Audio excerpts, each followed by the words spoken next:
ये रिकॉर्डिंग लगा दी, लेट्स स्टार्ट द लेक्चर। जी, हमने बात की 13.8 billion years ago universe was created and the theory was postulated by George Lemaitre and Hubble. Expanding universe and big bang. Big bang is postulated by George Lemaitre and expanding universe is from Hubble चबल। अच्छा जी, उसके बाद जी 13.8 billion years के बाद galaxies वजूद में आ गई, स्टार्स वजूद में आ गए, प्लैनेट्स वजूद में आ गए और हमारा ये सोलर सिस्टम वजूद में आ गया 4.6 बिलियन ईयर्स अगो, जिसे जो है डिस्कवर किया कॉपरनिकस ने, जिसकी लाश को कब्र से निकाल कर जो है ना जलाया गया था। जिसकी लाश को, ये नहीं बताऊंगा अभी क्यों, अच्छा, जिसकी लाश को कब्र से निकाल कर जलाया गया। अच्छा, जब एज ऑफ इनलाइटमेंट बता रहा हूँ ना यूरोपियन, तो फिर आपको पता चलेगा। अच्छा, उसके बाद क्या हुआ जी, गलीलियो गलीली ने सन स्पॉट्स को डिस्कवर कर दिया। किया तो थॉमस हैरियट ने था, लेकिन गलीलियो गलीली क्रेडिट ले गया इस चीज का। अच्छा, आवाज मेरी ठीक आ रही है? आवाज में कोई इश्यू तो नहीं है किसी को?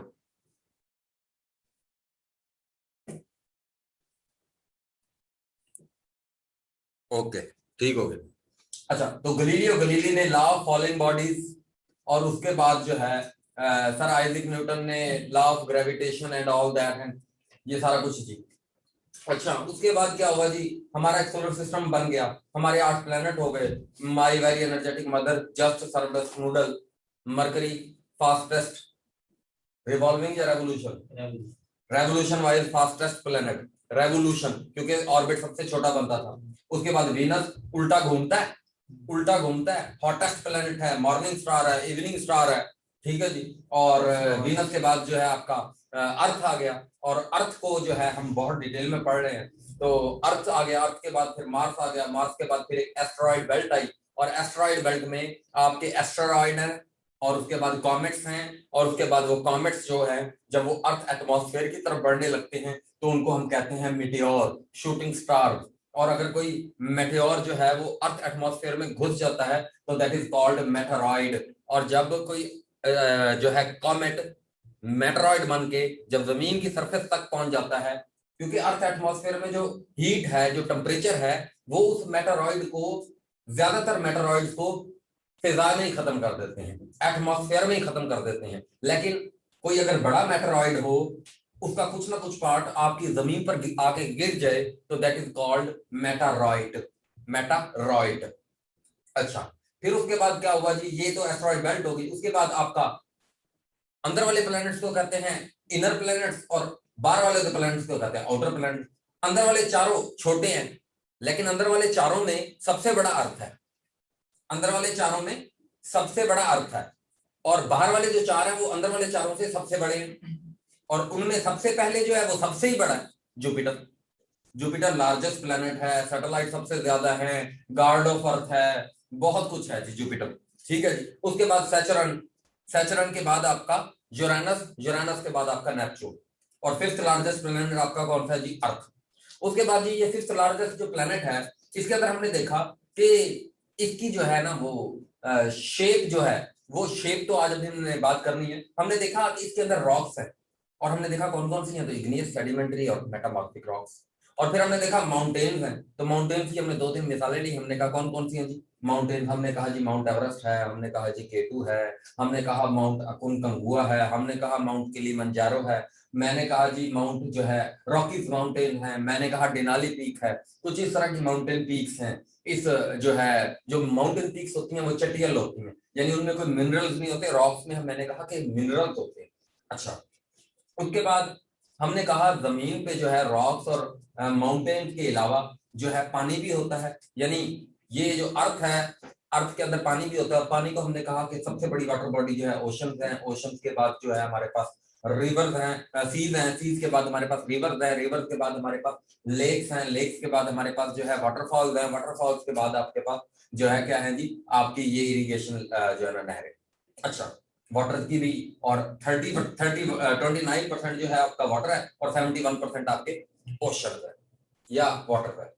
अच्छा, फिर हमने इसकी पढ़ी केमिकल कंपोजिशन।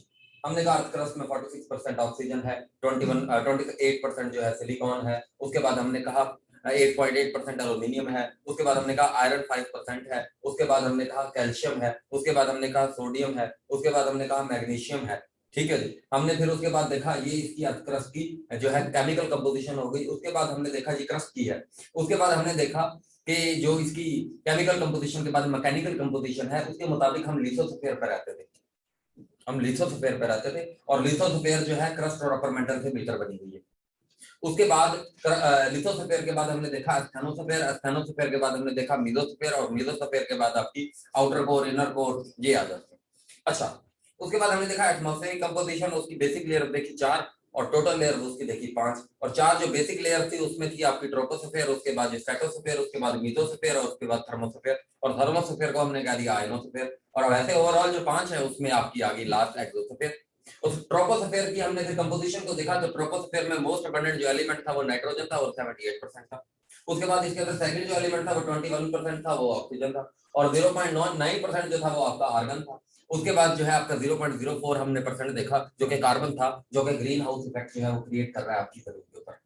ठीक है। फिर हमने देखा कि ग्रीन हाउस गैसेज में एक ओजोन गैस भी है और ओजोन गैस का एलिमेंट हमने देखा स्ट्रेटोस्फीयर में कि स्ट्रेटोस्फीयर में एक ओजोन लेयर है जो आपकी अर्थ को प्रोटेक्ट कर रही है from ultraviolet rays from coming from the sun. तो उसके लिए हमने देखा कि वो जो लेयर है वो कमजोर पड़ती जा रही है। किसकी वजह से? क्लोरोफ्लोरोकार्बन की वजह से और हेलोजन्स की वजह से। क्लोरोफ्लोरोकार्बन का हमने सोर्स देखा। क्लोरोफ्लोरोकार्बन जो थे वो आपके पैदा करते हैं रेफ्रिजरेटर्स हो गए और हेलोजन्स हमने अगर देखा तो वो आपके पैदा करते हैं फायर एक्सटिंग्विशर। ठीक है जी, जो आग बुझाने वाले आलात होते हैं। उसके बाद हमने देखा कि इन दोनों को जो ग्लोबली इनके असरात को कम करने के लिए ग्रीन हाउस इफेक्ट के लिए क्योटो प्रोटोकॉल, जिसका जो है जापान क्योटो एक और उसका ओल्ड नेम इडो। उसके बाद हमने देखा कि इसका मॉन्ट्रियल प्रोटोकॉल जो कि मॉन्ट्रियल कनाडा का फेमस है। अच्छा, उसके बाद यानी हमने देखा कि ये जमीन को हमने ओजोन डिप्लेशन से भी बचा लिया, ग्रीन हाउस इफेक्ट से भी बचा लिया। फिर इसके बाद हमने देखा इस जमीन पर ना फिर हमने देखा इस जमीन पर ना क्या हुआ कि एम्पायर्स डिफरेंट सिविलाइजेशंस आई और उन सिविलाइजेशंस में हमने देखा कि डिफरेंट एजेस आई। सबसे पहले हमने देखा कि पहले है तो पैलियोलिथिक एज आ गई, वो 7.7 मिलियन ईयर अगो से लेकर 11,600 या 500 बिलियन ईयर 500 ईयर तक रही। यानी 7.7 मिलियन ईयर से लेकर 11,500 ईयर तक रही और उसे कहा हमने पैलियोलिथिक एज और इसको ओल्ड स्टोन एज भी कह दिया हमने। उसके बाद हमने देखा दूसरी जो दरमियान वाली है उसे हमने कहा मिडल स्टोन एज या मैसोलिथिक एज। एम से मिडल, एम से मैसोलिथिक एज। और ये जो मैसोलिथिक एज थी ना, ये मिडल स्टोन एज, ये 11,500 से लेकर 9,000 बीसी तक रही। और बीसी और एडी के बारे में तो हम ऑलरेडी बात कर चुके कि बीसी में साल जो है वो पीछे की तरफ जाते हैं, यानी 100 बीसी के बाद 99 बीसी आएगा, 99 के बाद 98 आएगा, 98 के बाद 97 आएगा। और एडी में ये जो है वो आगे जाते हैं 2021, 2022, 2023, 2024। ठीक है। अच्छा, फिर उसके बाद हमने बात की कि जी ये जो न्यूलिथिक एज है इसको हमने न्यू स्टोन एज भी कह दिया। और न्यू स्टोन एज में हमने देखा कि सिविलाइजेशंस बनना शुरू हो गई। इंसान, इसका जो एवोल्यूशन है वो जो चार्ल्स डार्विन ने बयान किया था, चार्ल्स डार्विन जिसने अपनी किताब ओरिजिन ऑफ स्पीशीज, जो कि यूके का रहने वाला था, ओरिजिन ऑफ स्पीशीज में उसने नेचुरल सिलेक्शन के जरिए से, survival of the fittest theory के जरिए से ह्यूमन एवोल्यूशन के बारे में बताया कि इंसान जो है वो कैसे बंदर से जो है वो इंसान की फॉर्मेशन में आया है। और हर्बर्ट स्पेंसर ने बेसिकली वो सर्वाइवल ऑफ द फिटेस्ट जो थ्योरी थी वो बताई थी, कॉइन की थी। उसके बाद हमने देखा चार्ल्स डार्विन के बाद चार्ल्स डार्विन ने किस तरीके से बताया कि इंसान सबसे पहले अफ्रीका में आया और फिर वहां से नेदरलैंड मूव किया और इंसान का फिर एवोल्यूशन होता गया और उसने आग बना ली सबसे पहले 7.7 मिलियन ईयर। और जो लोगों ने जिस बंदे ने आग बनाई उसे हमने कहा होमो इरेक्टस। और हमने देखा कि इंसान ने फिर लैंग्वेज बोलना शुरू कर दी 50,000 साल पहले। 50,000 साल पहले इंसान ने, और टोटल लैंग्वेज जो है वो 6,500 है। और पपुआ न्यू गिनी एक ऐसा कंट्री है जिसके अंदर सबसे ज्यादा लैंग्वेजेस बोली जाती है। फिर उसके बाद देखा इंसान ने लिखना जो है ना वो 3300 बीसी में शुरू किया, यानी आज से 5500 साल पहले। 5500 साल पहले इंसान ने लिखना शुरू किया, जो मेसोपोटामियन सिविलाइजेशन थी। अच्छा, अब सिविलाइजेशन हमने देखा कि सिविलाइजेशन जो है, इंसान ने मुआशरे में रहना कब शुरू किया, तो हमने देखा कि वो मुआशरे में रहने के लिए उसे बेस्ट आइडियल सूटेबल जो जगह लगी ना, वो लगी दो दरियाओं के दरमियान, एलुवियल प्लेन। एलुवियल प्लेन उसे सबसे बेस्ट लगी। क्यों? इंसान ने अभी खोदना नहीं सीखा। इंसान ने अभी खोदना नहीं सीखा, उसके पास ऐसे टूल्स नहीं है कि वो जमीन खोदकर इरिगेशन कर ले।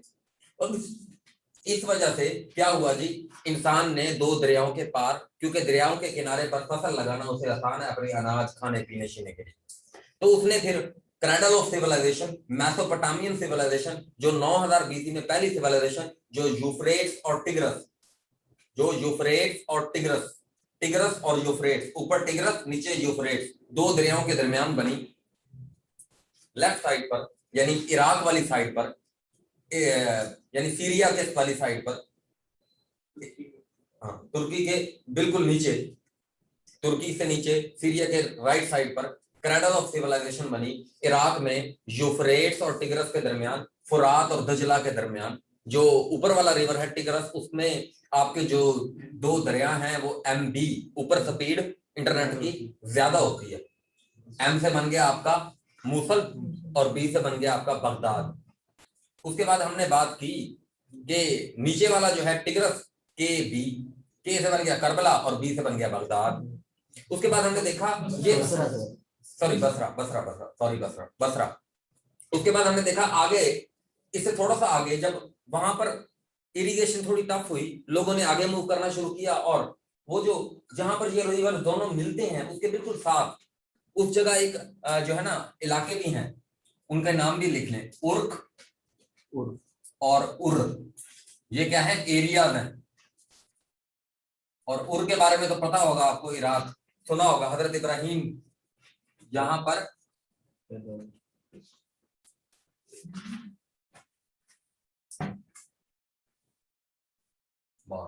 ठीक है, उर में, उर।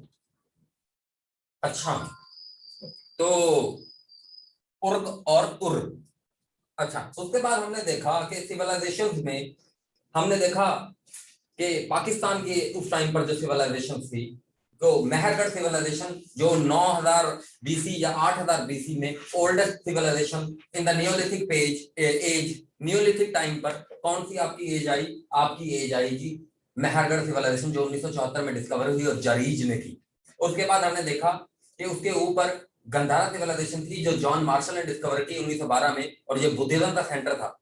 और बुद्धिज्म जिनके फेमस स्टूपास होते हैं और पगुडास होते हैं। अच्छा, तो उसके बाद हमने देखा कि हड़प्पन सिविलाइजेशन, जो कि जॉन मार्शल ने 1920 में डिस्कवर की, और जो है उससे नीचे हमने सिंध में देखा मोहनजोदड़ो, जिसका great part of Indus valley civilization. और उसके बाद हमने देखा कि कोट दीजी, जो कि खैरपुर में है और 1955 में डिस्कवर हुई, और जो किसने की ये डिस्कवर जी? जो नीचे कौन है? राव है, राव है, नीचे राव है। अच्छा जी, उसके बाद जी हमने देखा कि यूरोप के अंदर हमने देखा कि रोमन कल्चर है, हमने देखा। उसके बाद हमने अमेरिका में देखा कि एज़टेक और मायन सिविलाइजेशन, और मायन सिविलाइजेशन में हमने देखा चेचन इत्जा मैक्सिको में, जो कि 7 वंडर ऑफ द वर्ल्ड में भी है। उसके बाद हमने देखा माकू पिचू, पीरू जो है, इनकेन सिविलाइजेशन, जो 1911 में डिस्कवर हुआ। माकू पिचू 7 वंडर ऑफ वर्ल्ड में है, वो जो है ना माकू पिचू, वो इनका पीपल की जो रहने वाली जगह थी। और एस्किमोज और जो है इनियोट, ये नॉर्थ अमेरिका के लोग थे, ऊपर जो रहते थे। अच्छा, उसके बाद जो है हमने देखा, वो कल मैं तिब्बत प्लेटियो के बारे में बात कर रहा था कि वो जो है ना बर्फानी जो वो है जानवर, तो वकास भाई ने बताया वो उनको कहते हैं याक। ऑप्शन बी याक, याक YAK, याक है जो तिब्बत में, याक है जो तिब्बत में कैरी, वेट लिख लो, ठीक है, कार्टिंग के लिए जो यूज होता है, ठीक है। अच्छा, अब मैंने कनेक्ट कर लिया, अब आगे चलते हैं। ठीक है, कनेक्शन ऐसे बनाना होता है पीछे से। 13.8 बिलियन ईयर्स, जैसा भी बनाए आपकी मर्जी, बनाना ऐसा ही होता है। अच्छा, अब आज का टॉपिक अब हम देखते हैं कि हमने क्या पढ़ना है और कैसे, यानी पीछे से कनेक्ट हो गया हमारा 13.8 बिलियन ईयर्स से। अच्छा, आज हमने देखना है कि अच्छा, कंप्यूटर के बारे में बहुत परेशान हो रहे हैं। इंशाल्लाह कंप्यूटर आपका हो जाएगा, टेंशन ना लें। कंप्यूटर का जो है ना एक लेक्चर जो हमारा हुआ है, वो लेक्चर भी मैं उसमें ऐसे ही खड़े होकर आपको बयान कर दूंगा। तो 10 मिनट लगेंगे मैक्सिमम, 10 से 15 मिनट लगेंगे। तो देखें, यानी 10 से 15 मिनट मेरे बोलने की बात है और वो एक लेक्चर हो गया जो मैंने 2 घंटे में पढ़ाया था। जो मैंने 2 घंटे में पढ़ाया था वो आपका कितनी देर में हो गया जी? वो आपका हो गया 15 मिनट में। तो इसलिए आप भी कोशिश करें कि 15 मिनट में करें। अच्छा, अब हमने कनेक्ट कर लिया, हमने कहा जी इस जमीन के ऊपर सिविलाइजेशन भी रहना शुरू हो गए। अब हम देखते हैं यार ये किंगडम का क्या चक्कर है। और ये वन पेपर में सवाल आए पड़े होते हैं। हैनिबल ने जो हैनिबल जर्नल था वो किसका जर्नल था? ये कार्थेजियन अंपायर क्या था? ये अलेक्जेंडर दी ग्रेट क्या था? लिलियार्ड और ओडेसे ये क्या है?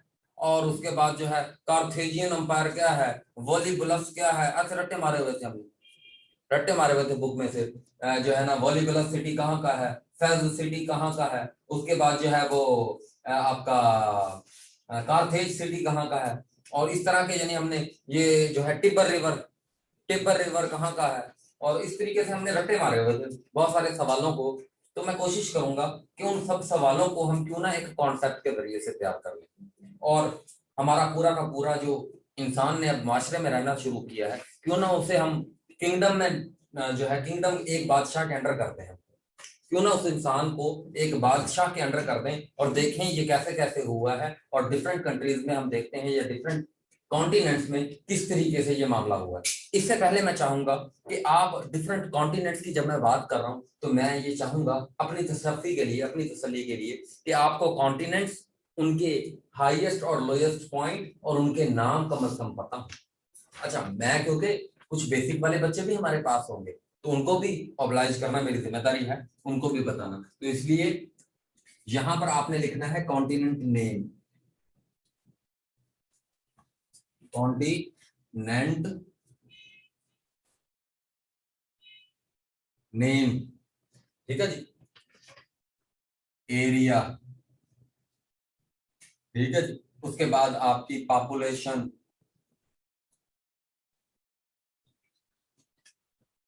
ठीक है, उसके बाद आपका डीपेस्ट पॉइंट और हाईएस्ट पॉइंट,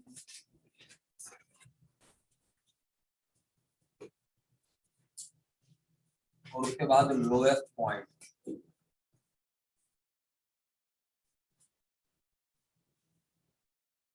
अच्छा, तो यानी हमें कॉन्टिनेंट के बारे में बेसिकली हाँ, yak is basically use for snow area के लिए यूज होता है, बिल्कुल। अच्छा, यानी हमें कॉन्टिनेंट के बारे में इतनी एक इंफॉर्मेशन हमें पता होनी चाहिए। अच्छा, तो अब हम लिखते हैं सबसे पहले हमारा पहला का नंबर क्या क्या है जी? एशिया, ठीक है। पहले नंबर पर हमारा क्या है जी? एशिया। और दूसरे नंबर पर इसका एरिया देखें अगर, तो इसका एरिया आपके पास है, कितना है एरिया पूरी दुनिया के मुताबिक? पूरी दुनिया का कितना एरिया होगा एशिया का? हाँ, 29,000 या 29%, 29%, ठीक है। 29,000 ये 5 जगह बस 29%। अच्छा, पॉपुलेशन कितनी है जी? 30 को डबल करो, 60, यानी 59%। जितना एरिया उससे डबल पॉपुलेशन है। और इसका हाईएस्ट पॉइंट कहां पर है? अच्छा, एशिया कॉन्टिनेंट अगर मैं देखूं, हल्का सा ऐसे छोटा सा बनाऊं, ये है जी मेरा एशिया, ये है मेरा एशिया, ये मैंने एशिया बना दिया मेरी मर्जी का एशिया, ठीक है जी। एशिया मैंने कॉन्टिनेंट बनाया। एशिया कॉन्टिनेंट का मैंने कहा हाईएस्ट पॉइंट जो है ना वो माउंट एवरेस्ट है, जो कि यहाँ पर नेपाल में जो है हाईएस्ट पॉइंट माउंट एवरेस्ट।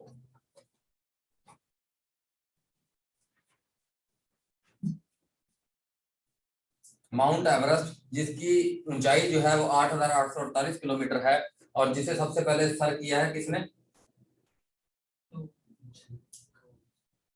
ये हिल है ना, तो हिलारी ने किया होगा।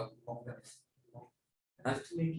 मैंने हिलारी, हिलारी हिल है ना, ये हिल है, ठीक है जी, हिलारी, हिलारी। चलो सर अभी रहने दो, ये इंफॉर्मेशन रहने दो। 8,848 लिख लो,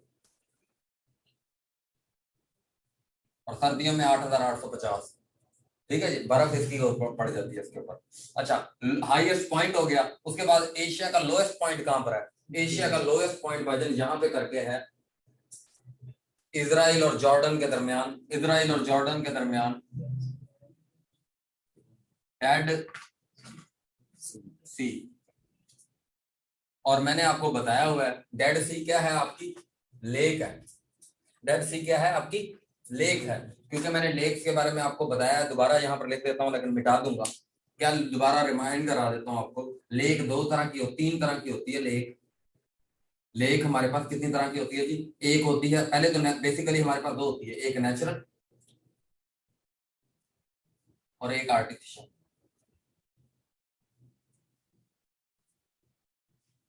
ठीक है, नेचुरल और आर्टिफिशियल। और नेचुरल जो होती है, इससे ओरिजिनेट होते हैं रिवर्स। इससे क्या होते हैं? रिवर्स ओरिजिनेट होते हैं। यानी मैं कहूं ये मेरी लेक है, तो इससे रिवर ओरिजिनेट होना है, तो इसको कहीं ना कहीं से ओपन होना चाहिए। यानी ये ओपन होती है, ओपन होती है, और इसके अंदर फ्रेश वाटर होता है, बहता पानी साफ होता है, ये फ्रेश वाटर होती है। ठीक है, ये क्या होती है? फ्रेश वाटर होती है, एक फ्रेश वाटर। और इसी एतबार से फ्रेश वाटर लेक्स होती हैं, और हमारे पास क्या होती हैं? आपकी सॉल्ट वाटर लेक्स होती हैं। फ्रेश वाटर लेक तो आपको पता चल गई, नेचुरल लेक्स को आप क्या कहते हो जी? फ्रेश वाटर लेक कहते हो। कैस्पियन सी भी वैसे नेचुरल है, ये आप नेचुरल वाला लफ्ज नहीं यूज करोगे। फ्रेश वाटर लेक नेचुरल नहीं हो सकती, फ्रेश नेचुरली जो है वो सॉल्ट वाटर लेक भी हो सकती है। अच्छा, आर्टिफिशियल लेक आपकी वो होती है, आर्टिफिशियल लेक नहीं होती है, बेसिकली इसको क्या कहते हो? आर्टिफिशियल लेक को जो है ना आप कनाल कहते हो। ठीक है जी, कनाल। ठीक है जी, उसके बाद इसको भी हम कॉन्सेप्ट को नहीं पढ़ेंगे ना, इसकी ज्योग्राफिकल डेफिनेशन को भी देखेंगे। आवाज, आवाज सबको प्रॉब्लम हो रहा है?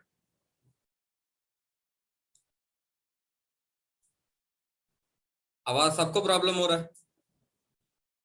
नहीं नहीं नहीं, ओके ओके ओके ओके। अच्छा, उसके बाद आपकी नेचुरल हो गई, फ्रेश वाटर हो गई, उसके बाद आपकी क्या होगी जी? Salt water. साल्ट वाटर जो है ना आपकी, साल्ट वाटर क्या होती है? लेक क्लोज होती है, क्लोज होती है। ठीक है जी, क्लोज होती है, और इसमें जो होता है ना, साल्टी वाटर होता है, साल्टी वाटर होता है, क्लोज क्लोज। और इसका मतलब ये बिल्कुल चारों तरफ से क्या होती है? बंद होती है, लैंड लॉक्ड होती है। ठीक है, ये आपकी क्या होती है? लैंड लॉक्ड होती है, लैंड लॉक्ड होती है। अच्छा, अब उसके बाद मैंने आपको एक और चीज बताई, मैंने कहा कि लेक जो है ना, लेक, मैंने कहा लेक तीन तरह की होती है। एक को कहते हैं हम लेक, एक को कहते हैं हम पॉन्ड, और तीसरी को हम कहते हैं जी सी। ठीक है जी, जो पॉन्ड होती है ना, ये स्मॉलेस्ट होती है, और सी क्या होती है जी? लार्जेस्ट होती है। और लेक जो है वो एवरेज। ठीक है जी, अब सी की मैं मिसाल ले देता हूं, कैस्पियन सी, डेड सी, डेड सी, इस तरह की जो है ना इसकी मिसालें हैं। उसके बाद एवरेज के अंदर मैं बताऊं आपको लेक असल। ठीक है जी, उसके बाद पौंड, पौंड आपके बहुत सारे जो है वो पौंड है वो, जैसे ला पौंड। ठीक है जी, ला पौंड, और भी बहुत सारे पौंड है आपके। पौंड आपने कोई भी नहीं करना, ठीक है जी, पौंड लेकिन आपको पता होना चाहिए सबसे स्मॉलेस्ट होती है जी आपकी। तो लेक्स के बारे में ये इंफॉर्मेशन के, एक लेक नेचुरल होती है और एक आर्टिफिशियल होती है। और लेक में, आर्टिफिशियल में आपकी एक वो जो है ना इरिगेशन कैनाल्स भी होती हैं, बहुत सारी चीजें आपको हो सकती हैं। लेकिन अभी आप लेक्स को कितनी तरह से देखोगे? लेक, पौंड और सी, और फ्रेश वाटर और सॉल्ट वाटर। लेक और जो है पौंड और सी, और उसके बाद फ्रेश वाटर और साल्ट वाटर, बस ये लेक है। ठीक है जी, अभी ये लेक है और आपको पता चल गया, यानी ये लैंडलॉक्ड होती है साल्ट वाटर, और ये नेचुरल जो होती है फ्रेश वाटर होती है, ये जो ओपन होती है, इधर से रिवर जनरेट होते हैं। ठीक हो गया, ठीक है जी।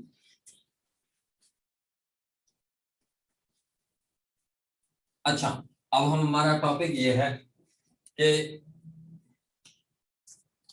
हम डेड सी कहां पर है जी? डेड सी आपका इजराइल,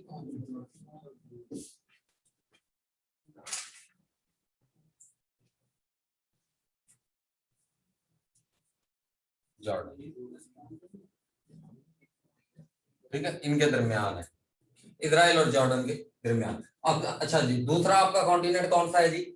दूसरा आपका कॉन्टिनेंट एशिया के बाद अफ्रीका, ठीक है जी। और अफ्रीका आपका कितना परसेंट है जी? 20%, 20% है जी आपका अफ्रीका। और अफ्रीका की पॉपुलेशन कितने परसेंट है जी? अफ्रीका की पॉपुलेशन भी 29% है, ठीक है जी। बल्कि 29 नहीं, बस यानी इतनी 1% है जी, 20% है राउंड अबाउट, 20% ये, 20% ये। अच्छा, उसके बाद अफ्रीका जो है आपकी हाईएस्ट पॉइंट कौन सा है अफ्रीका का आपका? माउंट किलिमंजारो,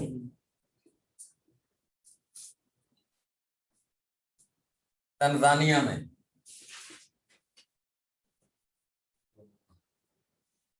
ठीक है जी, तंजानिया में, ठीक है जी। उसके बाद जो है आपका लोएस्ट पॉइंट इसका क्या है जी? अफ्रीका का, अफ्रीका का लोएस्ट पॉइंट क्या है? आप बोलो, अब बोलो। लेक असाल, लेक असल, लेक असल। और ये लेक असल कहां पर है जी? डिजिबूटी में। ये दोनों सवाल भी पूछे जा सकते हैं, ठीक है जी, आए भी बहुत बारी हुए हैं, लेकिन ऑप्शन अब तो क्या आएगा? None of these. लेक असल कहाँ है जी? None of these. अच्छा जी, उसके बाद जी आपका अफ्रीका, एशिया, अफ्रीका, अफ्रीका के बाद थर्ड नंबर पर आपका पॉपुलेशन वाइज कौन सा है जी? यूरोप। और यूरोप का जो है वो आपका कितने percent area? Area, area wise सबसे छोटा है जी ये, एरिया वाइज, यानी ऑस्ट्रेलिया से छठे नंबर पर है एरिया वाइज, ठीक है जी। आप लिख लो जी 5% है जी इसका एरिया, ठीक है, बल्कि 3% करो है? बस देखने में वो वहां से आवाम बहुत आई है ना। उसके बाद पॉपुलेशन भी इधर कितनी है जी? पॉपुलेशन भी इधर बहुत कम है। यूरोप पूरे ये इंडिया के कितना एरिया इंडिया का? इंडिया का यानी 19% है? नहीं, दुनिया, इंडिया का एरिया कितना है दुनिया में? हाँ, चाइना और इंडिया, यानी 10, आप 10 एक 2-3 इंडिया मिलाओ तो यूरोप बन जाता है पूरा। चाइना और इंडिया, 2 से 3 इंडिया, 2.5 इंडिया बना लो तो यूरोप बन जाएगा आपका पूरा, ठीक है जी। और यूरोप जो है ना, यानी आप 2.5 इंडिया का हिसाब लगा के रखो, या 2.5 इंडिया यूरोप के बराबर है, ठीक है जी। उसके बाद यूरोप जो है आपकी पॉपुलेशन कितनी है यूरोप की? यूरोप की पॉपुलेशन भी आपकी कितने परसेंट होगी जी? 5% मैक्सिमम, ठीक है जी। उसके बाद यूरोप का हाईएस्ट पॉइंट कौन सा है?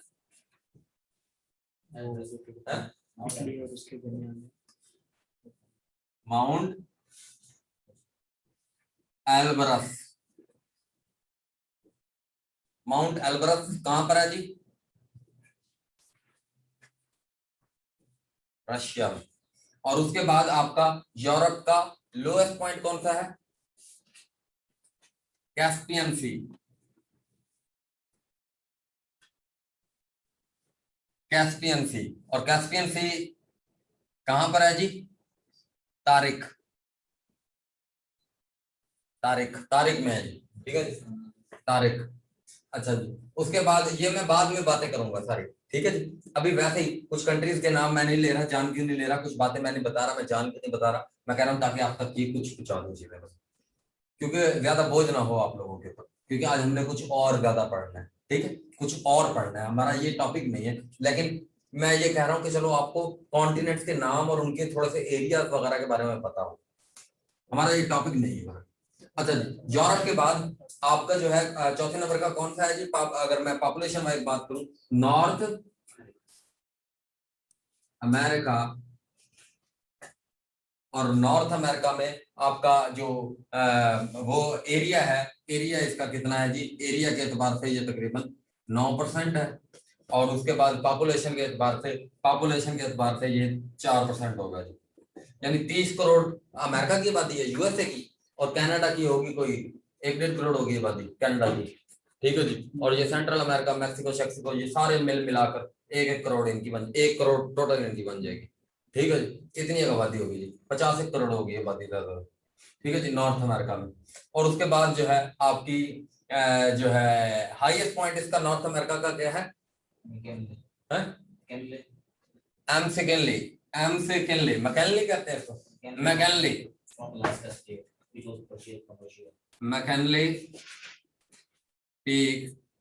और मैककिनली पीक का अब 2013 में नेम चेंज हो गया जी, 2013 नेम चेंज हुआ है इसका। मैककिनली जो है वो उनका प्रेसिडेंट था, मैककिनली उनका प्रेसिडेंट था जो 1901 में ना असैसिनेट हो गया था अमेरिका का, ठीक है जी। लेकिन अब इसका नाम चेंज कर दिया है और इसका नाम हो गया है डेनाली पीक। सवाल भी आया होता है जी कभी। अच्छा, उसके बाद जी आपका नॉर्थ अमेरिका का लोएस्ट पॉइंट कौन सा है जी, डेथ वैली, डेथ वैली जी, डेथ वैली डेजर्ट है, ठीक है जी। डेथ वैली क्या है जी, एक डेजर्ट है, hottest place in north America है, डेथ वैली कैलिफोर्निया में है, ठीक है जी। डेथ वैली कैलिफोर्निया लिख लो बस, बहुत है।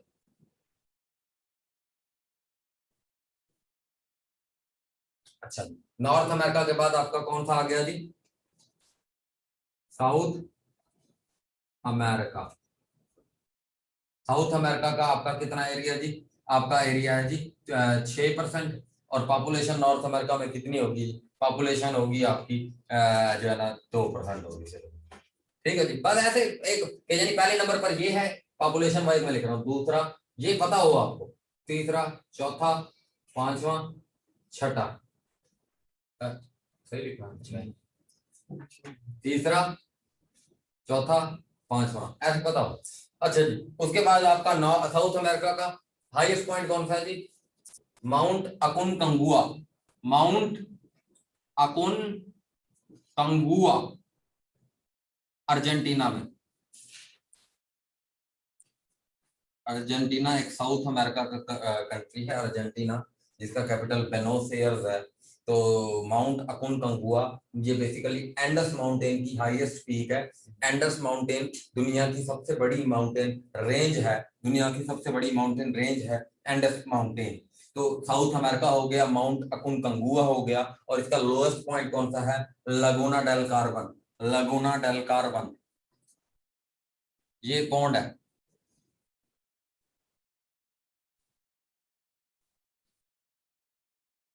लगोना डेल कार्बन, और ये भी अर्जेंटीना में है, अर्जेंटीना, ठीक है जी, लगोना डेल कार्बन। और छठे नंबर पर आपका कौन सा है जी, छठे नंबर पर आपका कौन सा है जी, नॉर्थ अमेरिका के बाद आपका आ गया छठे नंबर पर ऑस्ट्रेलिया, ऑस्ट्रेलिया। ऑस्ट्रेलिया अगर हम देखें तो ऑस्ट्रेलिया का एरिया 7, 8, 9, 10 स्क्वायर किलोमीटर, ठीक है जी,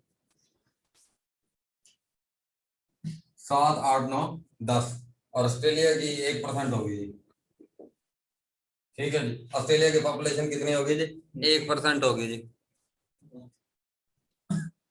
अच्छा जी, उसके बाद ऑस्ट्रेलिया में जो है आपका हाईएस्ट पॉइंट कौन सा है जी, कोशीजुको, कोशीजुको, कोशीजुको, बखैर रागले, ठीक है जी, कोशीजुको,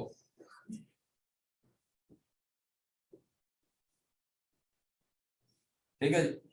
पन के एक जाया भी कहते हैं, लेकिन कोशीजुको लिख लो आप, Kosciuszko, Kosciuszko highest mountain peak in Australia, ठीक है जी, हाईएस्ट माउंटेन पीक। और lake Eyre, lake, driest lake in the world, ठीक है जी, ड्राइएस्ट,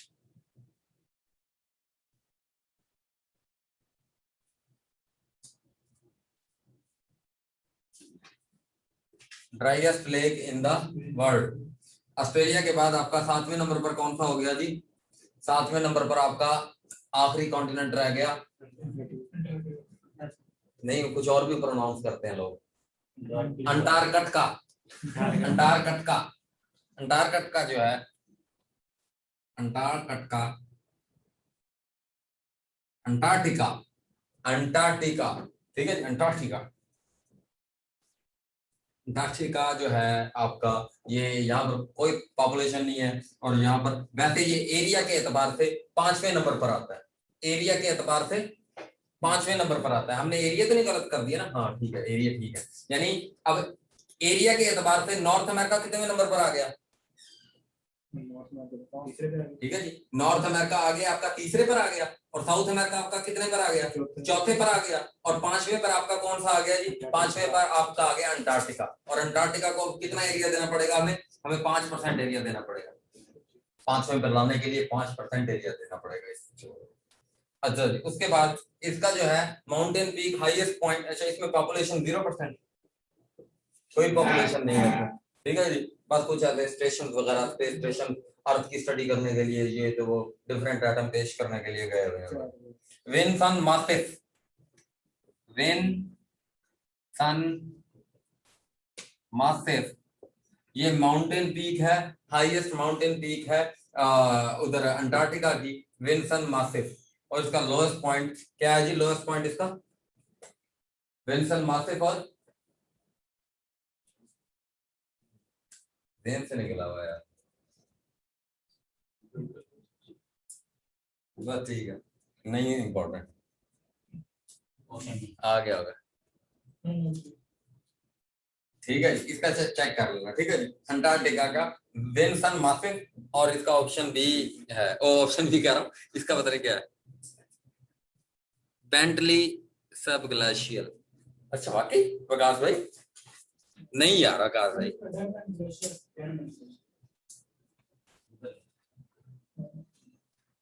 लोएस्ट पॉइंट है वाकई, मैंने कुछ और पढ़ा था।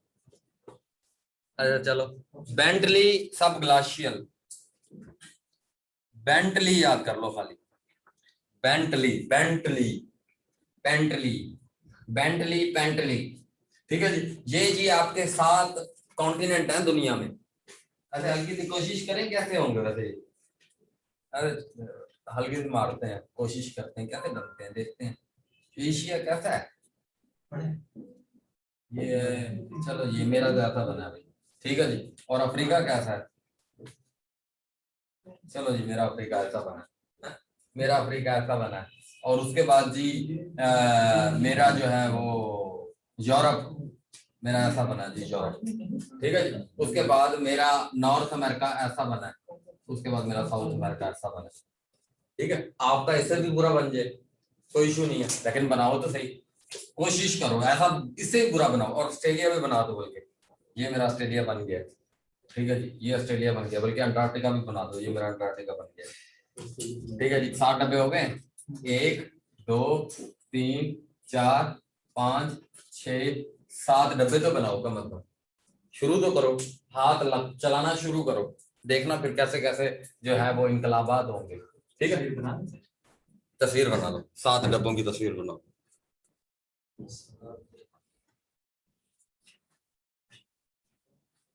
अच्छा दुनिया का वर्ड, हाँ डीप लेक, ज़ारा ने सही बताया,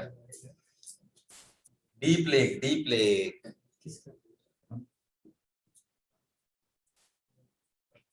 अंटार्कटिका का, अंटार्कटिका का ये फिर बेंटली को कहते होंगे, बेंटली को डीप लेक कहते होंगे। विकास भाई की बड़ी तहकीक होती है। डीपेस्ट पॉइंट डीप लेक, बना ली तस्वीर? अच्छा 7 कॉन्टिनेंट है दुनिया में, Asia, Africa, Europe, north America, south America, Australia और अंटार्कटिका, ठीक है। और उसके बाद Asia, Africa, north America, south America, Antarctica और यूरोप और ऑस्ट्रेलिया। पहली बार पॉपुलेशन वाइज पढ़े और दूसरी बार एरिया वाइज पढ़े, और डीपेस्ट पॉइंट और लोएस्ट पॉइंट के साथ आते। एशिया का हाईएस्ट पॉइंट जो है वो माउंट एवरेस्ट है, और लोएस्ट पॉइंट डेड सी है, इजराइल और जॉर्डन के दरमियान है। यूरोप का जो अफ्रीका का जो है हाईएस्ट पॉइंट माउंट किलिमंजारो है तंजानिया में, और लोएस्ट पॉइंट लेक असल है डिजिबुटी में है। उसके बाद जो है आपका अफ्रीका हो गया। अफ्रीका के बाद आपका जो है वो आ गया जी यूरोप। यूरोप का हाईएस्ट पॉइंट जो है माउंट एल्ब्रस है, और जो लोएस्ट पॉइंट है वो कैस्पियन सी है। उसके बाद जो है उसके बाद आपका आ गया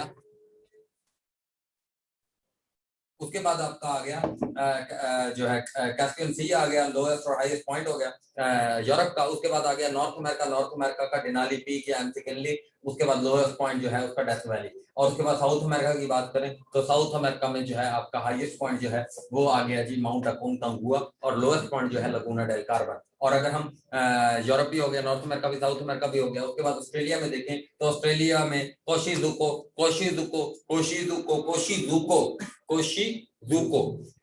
जो है हाईएस्ट पॉइंट है, और लोएस्ट पॉइंट कौन सा है जी? Lake eri, driest lake of the world. और उसके बाद अंटार्कटिका की बात करें तो विल्सन मासिफ और डीप लेक। विल्सन मासिफ और डीप लेक, ये है जी 7 continent, area wise, population wise, lowest point, highest point. ये कम से कम यानी अपने अपने फील होना शुरू हो जाएंगे। ये 7 कॉन्टिनेंट अपने अपने फील होना शुरू हो जाएंगे। और 7 ऐसे डब्बे, 7 डब्बे बनाने हैं, 7 ऐसे डब्बे बनाने हैं। अच्छा, यानी ये वो जो एक पेनेगिया था वो टूट टूट के ऐसे 7 डब्बे बन गए थे। वो है वो जो उसने मारी थी चावल, अब्राहम और टीलियस ने, और जो है अल्फ्रेड वैगनर ने, और जो है वो है आर्थर हॉम्स ने, उन तीनों ने जो मारी थी, यानी ये ऐसे 7 हो गए। अच्छा, यानी यहाँ पर ऐसे सिविलाइजेशन बन गई होगी इराक में। मेसोपोटामियन लोगों ने जो है ना माशरे की सूरत में रहना शुरू कर दिया होगा, और इसलिए इसे क्रैडल ऑफ सिविलाइजेशन कह देते हैं। इधर तो दरिया होंगे, यूफ्रेट्स और टिग्रिस। चीजें तो आसान है, हम ऐसे परेशान होते रहते हैं।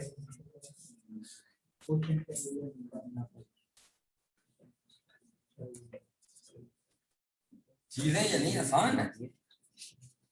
अच्छा, 9:15 पे मुझे बता देना भाई, 9:15 पे हम ब्रेक लेंगे 15 मिनट का, 9:30 पर। और डेली हमारी क्लास की क्या टाइमिंग होगी? 8:05 पे 10 की स्टार्ट, 9:15 का ब्रेक 15 मिनट का, और 9:30 बजे फिर शुरू। ठीक है जी, और 10:30 बजे एंड। हाँ है नहीं, वो 15 मिनट का ब्रेक जो है ना वो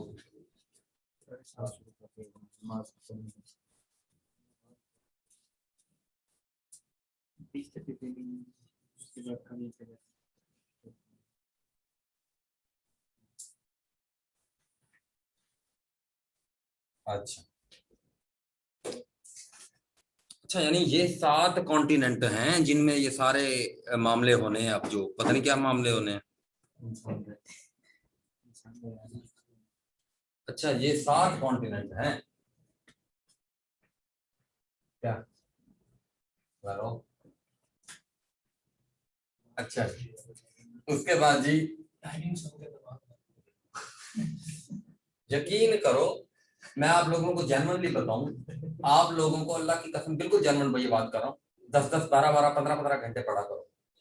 अपने काम पर भी हो ना, कोई जॉब भी कर रहे हो, तो उस वक्त भी दिमाग में पढ़ाई। ये अभी का दिमाग का स्ट्रेस लिया हुआ ना, आपको बड़ी आसानियां दे देगा जिंदगी में, अगर आपके मुकद्दर में लिखी होंगी।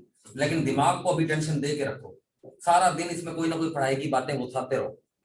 फौरन कोई चीज याद नहीं आ रही, फौरन सर्च कर ली, यार ये क्या है, उसको देख लिया। यानी सारा दिन कम से कम पढ़ाई के बारे में, ठीक है आपकी मजबूरियां हैं, कोई मामला होंगे, कोई नौकरी करनी होगी, कोई होम ट्यूशन पढ़ानी होगी, लेकिन कम से कम जब जहां पर भी जाओ चीजें सोचते रहो, उनको सर्च करते रहो। यार ये क्या था, यार ये एशिया क्या है, यार ये यूरोप क्या है, यार ये क्या है।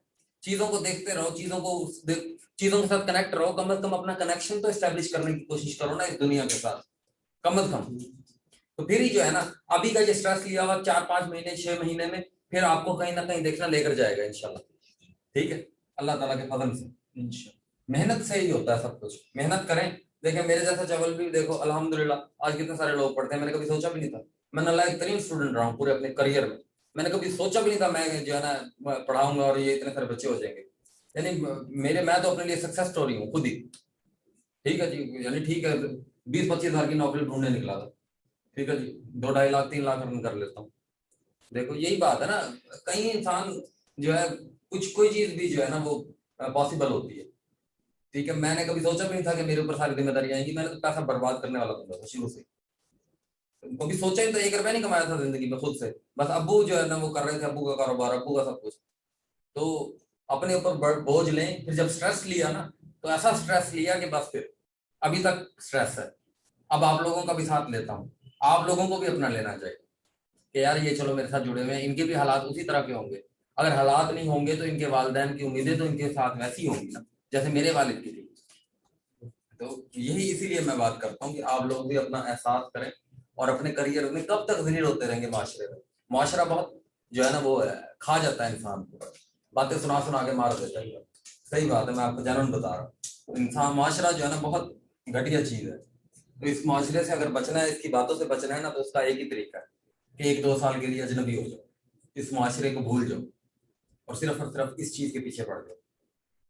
ना सोचो कि ये माशरा क्या कर रहा है और क्यों कर रहा है, फिर देखना इंशाल्लाह ये माशरा आपको इज्जत देना शुरू कर देगा अल्लाह ताला के फजल से इंशाल्लाह। अगर माशरा नहीं भी देगा तो आप अपनी खुद इज्जत करना शुरू कर दोगे। आपको जिंदगी में कुछ ऐसा होगा कि यार कुछ तो मैंने ऐसा किया है जिसके ऊपर मैं अपने ऊपर कम से कम कह सकता हूँ कि यार मैंने जिंदगी में 2 साल मैंने यार 12-12 घंटे पढ़ा लगातार, और उसमें जो आपके पास इल्म आ जाएगा तो जो है ना वो बहुत जबरदस्त चीज हो जाएगी आपके लिए।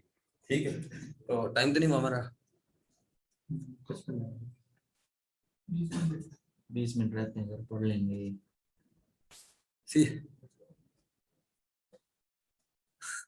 अच्छा कितना 55 मिनट हुए हैं। ठीक है। अच्छा जी, अब हम बात करते हैं बैक टू द टॉपिक। अच्छा जी, अब हम बात कर रहे थे कि जी सबसे पहले जो है वो आ गए जी सिविलाइजेशन होगी, मेसोपोटामियन सिविलाइजेशन हो गई, उसके बाद जी एज़टेक सिविलाइजेशन हो गई, उसके बाद गंधारा हो गई, गंगा हो गई, ये सारी सिविलाइजेशन होगी। अब इसमें हम देखते हैं कि यार ये किंगडम्स क्या थे, यहाँ पर किंगडम कैसे बने।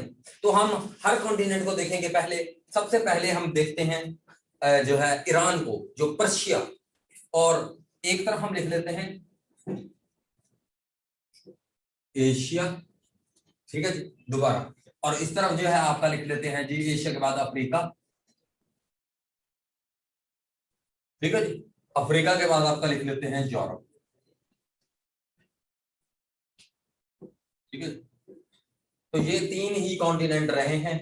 तो ऑस्ट्रेलिया की जितनी भी हिस्ट्री है ना, ऑस्ट्रेलिया की जितनी भी हिस्ट्री है, ऑस्ट्रेलिया को 1605 में विलियम जेम्स जोन ने डिस्कवर किया, विलियम जेम्स जोन ने डिस्कवर किया 1605 में। तो ये 1605 के बाद की हिस्ट्री है सिर्फ ऑस्ट्रेलिया की। और अगर अमेरिका की बात करें तो अमेरिका की हिस्ट्री भी जब इसको 1492 में क्रिस्टोफर कोलंबस ने डिस्कवर किया उसके बाद की है हिस्ट्री अमेरिका की। उससे पहले की जो हिस्ट्री है वो हमारे लिए रेलेवेंस नहीं रखती था, ठीक है जी, और ना हमने पढ़नी है बिल्कुल, और ना हमें पता है क्या है, जब डिस्कवर नहीं हुआ तो कैसे पता हमें, ठीक है जी। अंदाजे तुक्के हैं थोड़े बहुत, वो देख लेंगे। अच्छा, वो भी 2-3 लाइनर्स हैं, ठीक है जी। तो ये 3 कॉन्टिनेंट्स हैं जिन्होंने पूरी दुनिया को शेप किया, जिसने पूरी दुनिया को बनाया है। यहाँ के लोगों ने जो है ना पूरी दुनिया को रूल किया है। कभी एशिया के लोगों ने पूरी दुनिया को रूल किया है, कभी यूरोप के लोगों ने दुनिया को रूल किया है, अफ्रीका के लोगों ने भी दुनिया को रूल किया है, ठीक है। तो हम देखते हैं यार ये क्या है। तो सबसे पहले अगर हम एशिया में देखें तो एशिया में एक कल्चर था जो आज भी आप देखते होंगे कि ईरान और इराक की बड़ी एक दुश्मनी है।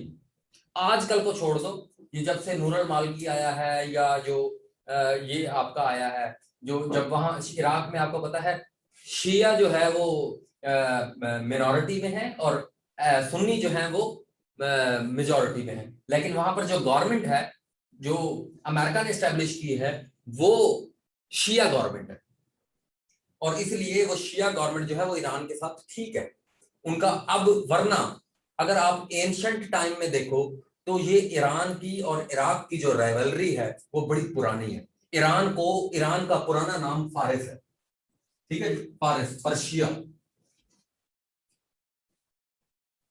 ठीक है जी, पर्शिया। और इराक जो है, इराक इसका पुराना नाम मेसोपोटामिया है। अच्छा, और इन दोनों की बड़ी लड़ाई रही है थ्रू आउट हिस्ट्री। अच्छा, तो आपको मैं ये बताता हूं कि ये जो पर्शिया है, ये भी सवाल आए हुए हैं, ये भी सवाल आए हुए हैं कि ईरान का ओल्ड नेम क्या है, पर्शिया, और इराक का ओल्ड नेम क्या है, ये। और अफ्रीका में अगर मैं बात करूं तो अफ्रीका के जो सबसे पहले आए हैं वो हैं ओल्ड इजिप्शियन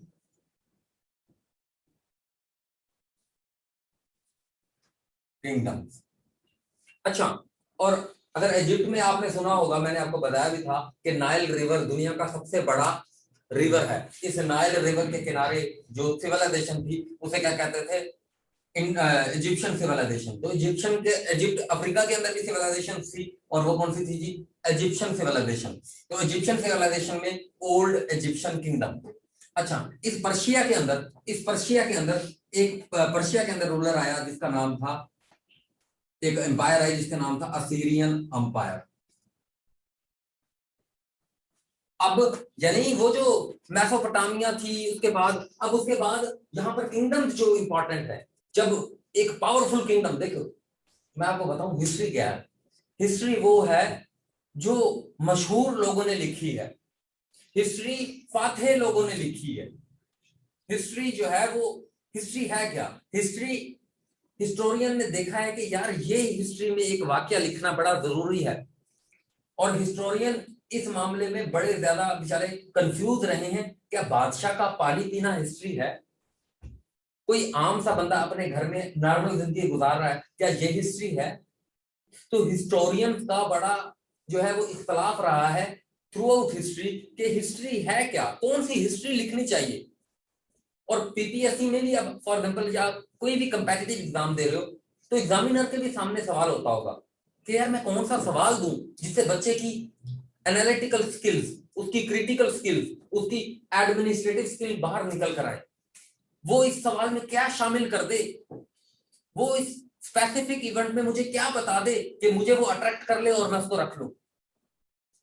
अच्छा, यानी हिस्टोरियन और आपका जो एग्जामिनर भी होता है, या वन पेपर में देखें यार ये कौन सा मैं इसको सवाल दूं, और अगर इसने इन सब सवालों का बेहतर एक सिंक, इंडो पाक हिस्ट्री के अब सवाल आ रहे हैं, एक बड़ा सिंक पेपर है, पाकिस्तान अफेयर के सवाल आ रहे हैं, यानी ये किस किस पोर्शन में इसमें इसको हल्का फुल्का इसके पास नॉलेज होना चाहिए, इसके पास इन तमाम एस्पेक्ट्स में नॉलेज होना चाहिए, इसके पास बेसिक साइंस का इतना नॉलेज होना चाहिए, पाकिस्तान अफेयर्स का ये नॉलेज होना चाहिए, इंडो पाक हिस्ट्री का ये नॉलेज होना चाहिए, इसके पास कंप्यूटर का ये नॉलेज होना चाहिए। तो इन सब जो इल्म है वो आपका चेक कर रहा होता है उन एमसीक्यूज के जरिए से।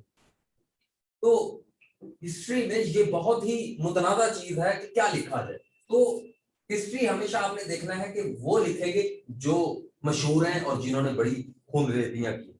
तो ये असीरियन अंपायर है, और असीरियन अंपायर जो है ना वो आपकी 2600 बीसी में बनी है।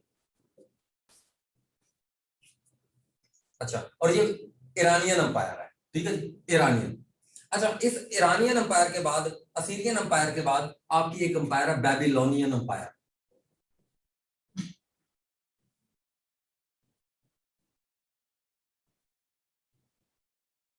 अच्छा, मैं आपको रिक्वेस्ट करूंगा कि आप इन चीजों को नेट से बिल्कुल भी वेरीफाई नहीं करेंगे। क्यों? देखें, बेबीलोनियन अंपायर के बारे में अब मैं कुछ और लिखूंगा, नेट से आपको कुछ और मिलेगा। नेट से आपको मिलेगा कि ये 1700 बीसी में भी कायम हुई, लेकिन वो 1700 बीसी वाली है, अगेन उसकी कोई इंपॉर्टेंस नहीं है। जब ये मैं जो पीरियड लिखूंगा 609 से लेकर 539 बीसी तक, 539 बीसी तक, तो ये उसका इंपॉर्टेंट पीरियड है। क्यों? इस वक्त इस इंपायर में एक लीडर आया जिसका नाम था नेबुकदनेस्सर।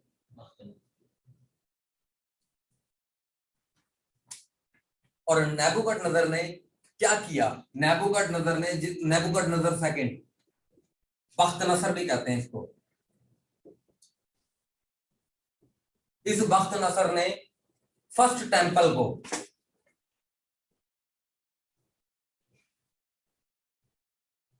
ये फर्स्ट टेंपल क्या है असल में, 1200 बीसी में हजरत मूसा अलैहिस्सलाम जब बनी इसराइल की तरफ भेजे गए 1200 बीसी में, तो जो है उनकी कौम के ऊपर फिरौन जो है रामेसिस सेकंड जो फिरौन था वो जुल्म कर रहा था। उसका रामेसेस सेकंड का पहले तो बाप कर रहा था, फिर रामेसेस सेकंड जुल्म कर रहा था।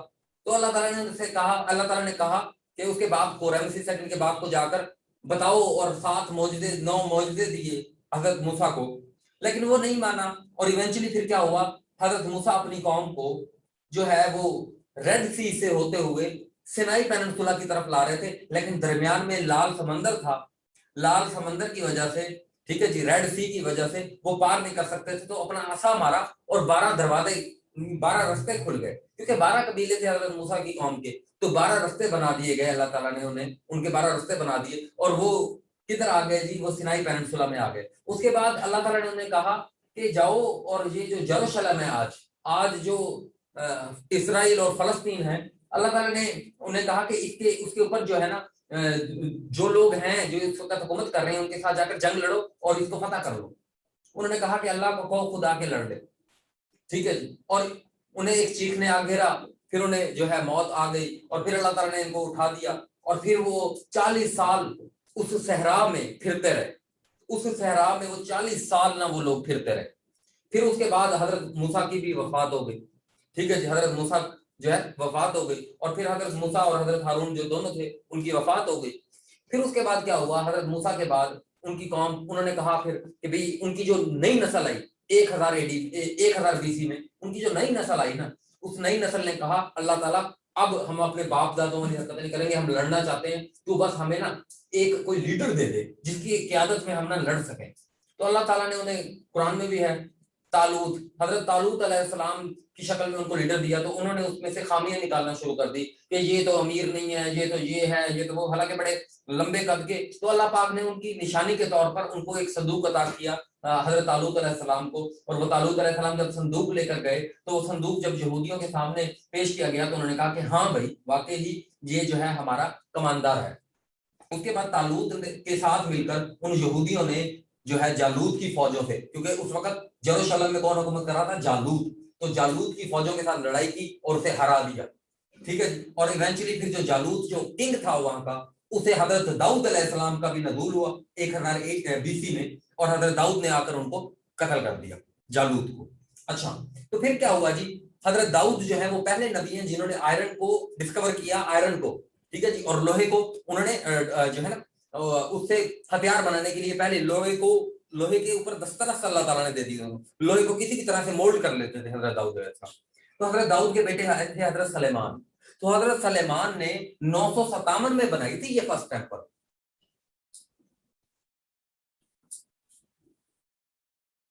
ठीक है।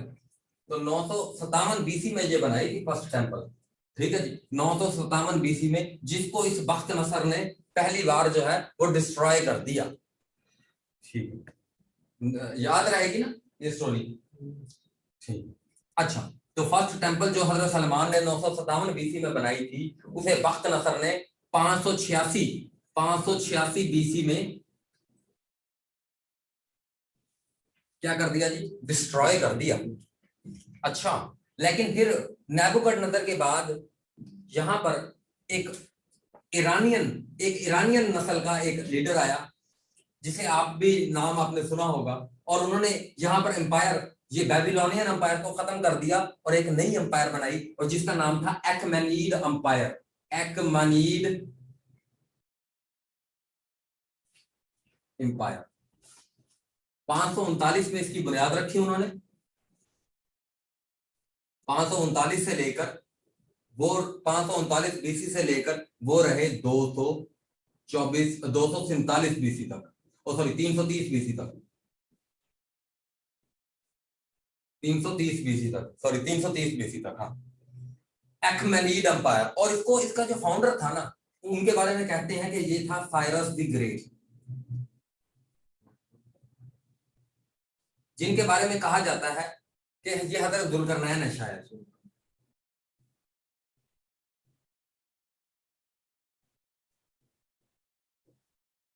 हजरत जुल्करनैन है, इनके बारे में कहा जाता है। इन्होंने ईरान का जो शहर है शराज के अंदर इन्होंने एक तख्त जमशेद भी बनवाया था, जो बहुत मशहूर है, पर्सिपोलिस उसको कहते हैं, पर्सिपोलिस।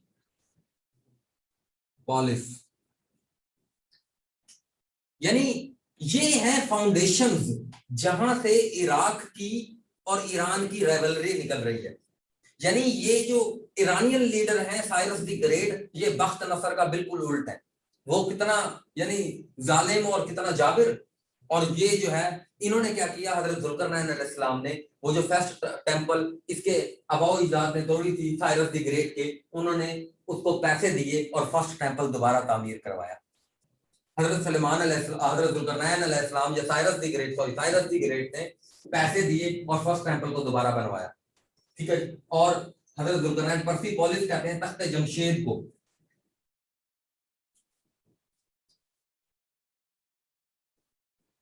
शराज सिटी में ये है।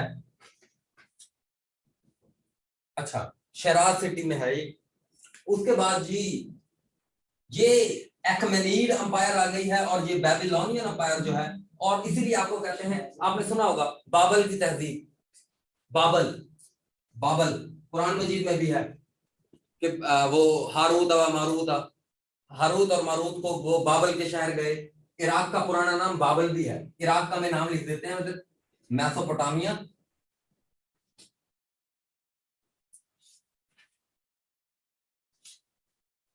मेसोपोटामिया। और बगदाद का क्या नाम है जी? बगदाद ओल्ड नेम बाबुल, बाबुल। ठीक है, बाबुल, बाबुल की तहजीब। उसके बाद जी साइरस द ग्रेट आया। अब यहां पर एक ब्रेक लगेगी और उस ब्रेक को पढ़ने के लिए हमें देखना पड़ेगा पहले। अच्छा, ये जो असीरियन अंपायर है, ये Assyrian umpire old Egyptian kingdom के भी कुछ हिस्से पर कायम रहेगी। अच्छा, आई होप आपको यानी ये कनेक्ट हो रहा होगा कि देखें ये हमने जो है ना वो पढ़े थे पहले मेसोपोटामियन सिविलाइजेशन, और देखें हमने वहीं पर बताया है कि वहां पर किंगडम कैसे एस्टैब्लिश हो रहे हैं। ठीक है जी। और किंगडम में हम सिर्फ मशहूर बातें कर रहे हैं क्योंकि मशहूर बातें ही हमारे लिए इंपॉर्टेंट है। ये नेबूकदनेस्सर जो है पेपर में आया हुआ है। ठीक है जी। फर्स्ट टेंपल किसने डिस्ट्रॉय किया, उसके बाद साइरस द ग्रेट के बारे में आया हुआ है, पर्सिपोलिस के बारे में आया हुआ है, शहराज के बारे में आया हुआ है। तो इसलिए हम ये चीजें लिख रहे हैं। तो अब यहाँ पर एक ब्रेक लगेगा इसको, और इस ब्रेक को पढ़ने के लिए हमें जो है ना यूरोप के अंदर देखना पड़ेगा कि यूरोप के अंदर क्या है। अच्छा, यूरोप के अंदर अगर हम देखें तो यूरोप के अंदर दो कल्चर्स रहे हैं। एक रहा है रोमन कल्चर, रोमन कल्चर, और दूसरा हमारे पास रहा है ग्रीक कल्चर, ग्रीक कल्चर। ठीक है।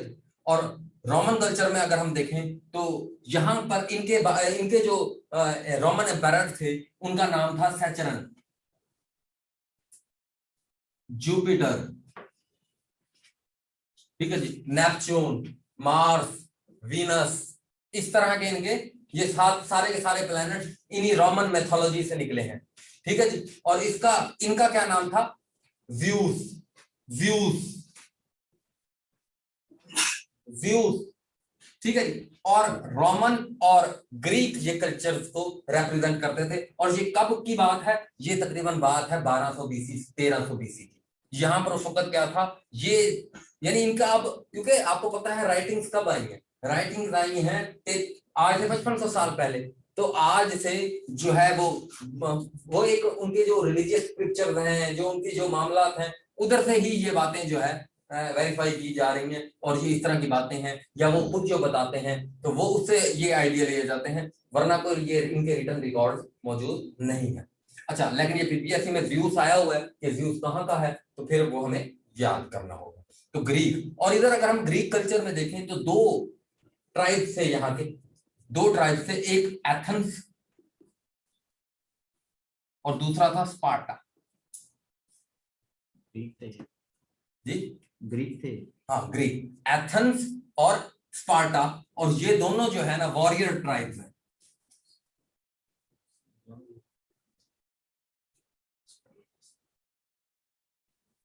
वॉरियर ट्राइब है। उसके बाद अगर हम देखें तो रोमन, रोमन जो है ये आपका रोमन, उसके बाद आ गई आपकी ओल्ड रोमन इंपायर।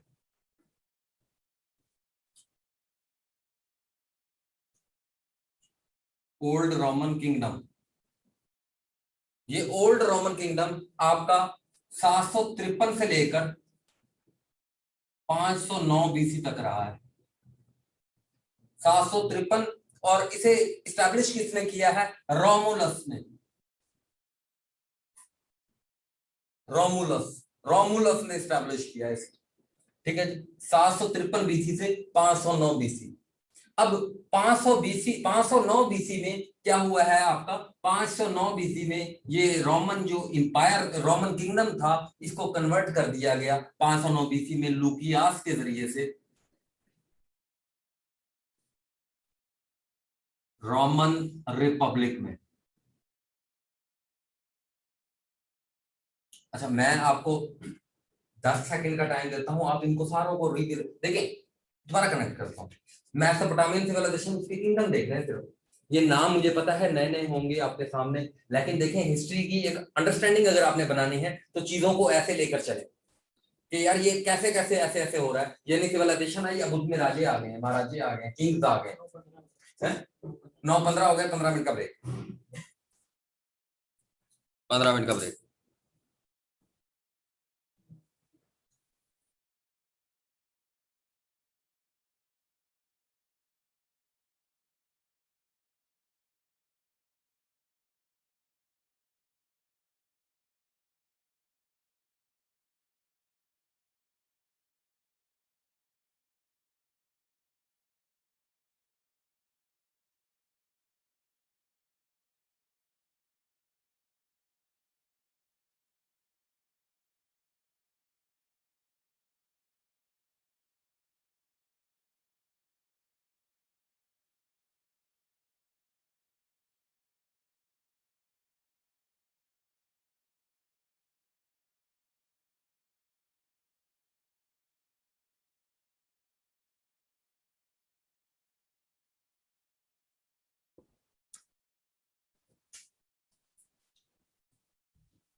दावत शराज भी होती है, बिल्कुल दावत शराज भी तो होती है।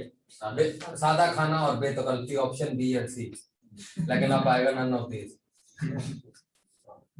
दावत शराज। अच्छा जी, तो उसके बाद जी आपका एथेंस और स्पार्टा, ये दो वॉरियर ट्राइब्स हैं। उसके बाद आपकी जो है ये रोमन कल्चर है और एक ग्रीक कल्चर है, यानी ये पैरेलल में चल रहे हैं। बेसिकली आप अगर देखो, ये रोमुलस जो है असल में अफ्रीका के अंदर अगर हम देखें तो अफ्रीका का मैं आपको लिखवाना भी भूल गया था कि अफ्रीका में जो इजिप्शियन सिविलाइजेशन थी उसके आपने पढ़ा होगा अहराम मिस्र, पिरामिड ऑफ गिजा। पिरामिड ऑफ गिजा ये 3000 बीसी में बने हैं, ठीक है जी। और great sphinx of गिजा,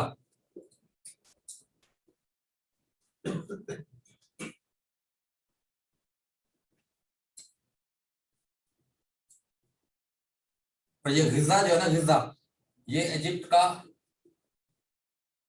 Egypt second largest city है, कैरो से थोड़ा सा नीचे करके। कैरो जो इजिप्ट का कैपिटल है ना, उससे थोड़ा सा नीचे करके गिजा है। पिरामिड ऑफ गिजा, अहराम मिस्र, अहराम मिस्र को कहते हैं पिरामिड ऑफ गिजा, ठीक है जी। और ये ग्रेट स्फिंक्स ऑफ गिजा, इसमें ये स्फिंक्स है ना, स्फिंक्स, ये वो पूछता है, ये स्फिंक्स बेसिकली ना एक ऐसे ना मुंह जो है,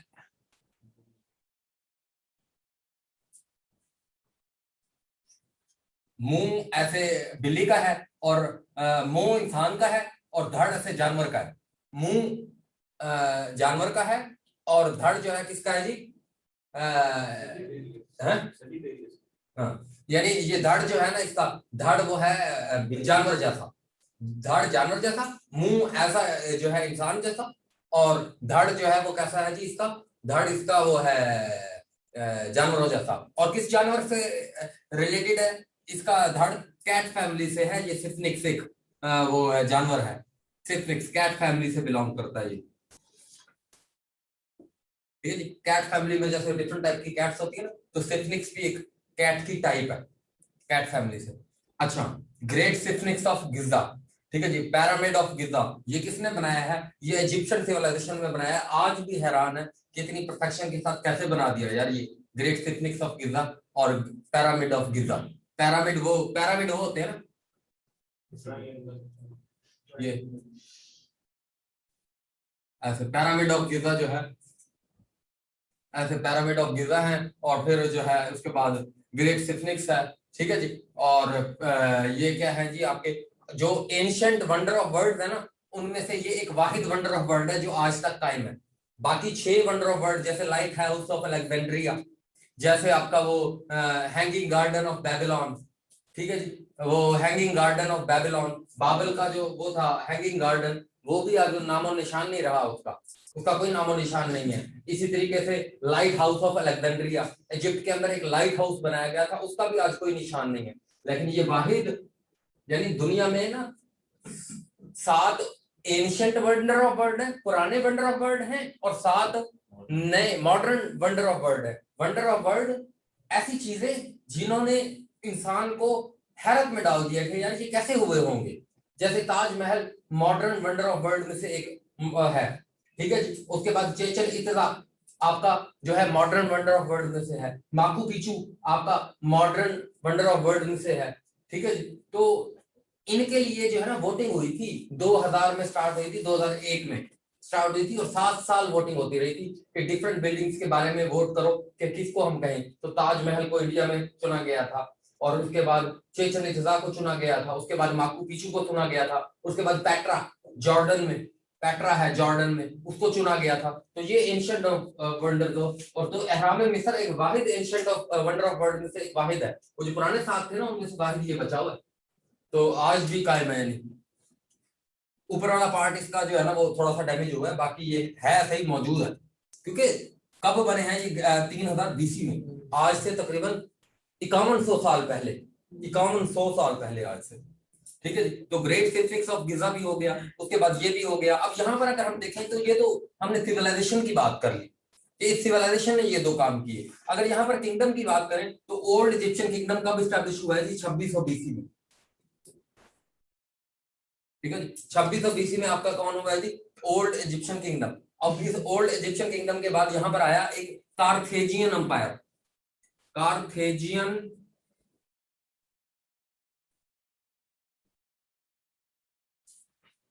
और ये कार्थेजियन एम्पायर जो थी, कार्थेज बेसिकली सिटी है, कार्थेज सिटी है, एक बड़ा एंशिएंट सिटी है। कहां का जी? ट्यूनिशिया का। कार्थेज कहां का सिटी है? Carthage city of Tunisia. तो ये कार्थेज एम्पायर जो थी ये तकरीबन 1200 बीसी से लेकर 300 बीसी तक रही है, 1200 बीसी से लेकर 300 बीसी तक रही है, ठीक है जी। कार्थेजियन सिटी ऑफ जो है ट्यूनिशिया, कार्थेजियन एम्पायर, तो कार्थेज वहीं से है। और इसका एक कमांडर था जनरल, इसका जनरल का नाम था हैनिबल। ये 146 बीसी है सर, ये कार्थेजियन का 146 बीसी। नहीं, ये ईयर इंपॉर्टेंट नहीं है, बस वैसे आप इनके राउंड फिगर्स याद कर लेना बेशक। अच्छा, कार्थेजियन एम्पायर में इनका एक जनरल था बहुत मशहूर, ह्यूमन हिस्ट्री का सबसे जो है वो बेहतरीन जनरल उसको माना जाता है, जिसका नाम था जनरल हैनिबल। जनरल हैनिबल, इसने जो है ना इटली को कंकर किया था पहली बार, फर्स्ट कंकर्ड इटली।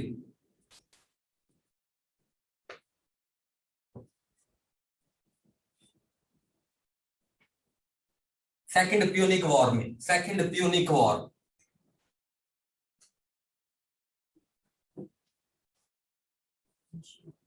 ये 3 प्यूनिक वॉर हुई थी। First Punic war, second Punic war, और ये सिविलाइजेशंस के दरमियान हुई थी। एक तरफ कार्थेजियन एम्पायर थी और दूसरी तरफ आपकी जो ये रोमन एम्पायर थी, जो रोमन किंगडम था, इसके खिलाफ जो है इनकी आपस में हुई थी, और ये इवेंचुअली जो है थर्ड में जाकर ये हार गए थे, ठीक है जी। तो ये खत्म हो गया था। और ये कार्थेजियन यानी कहां पर था?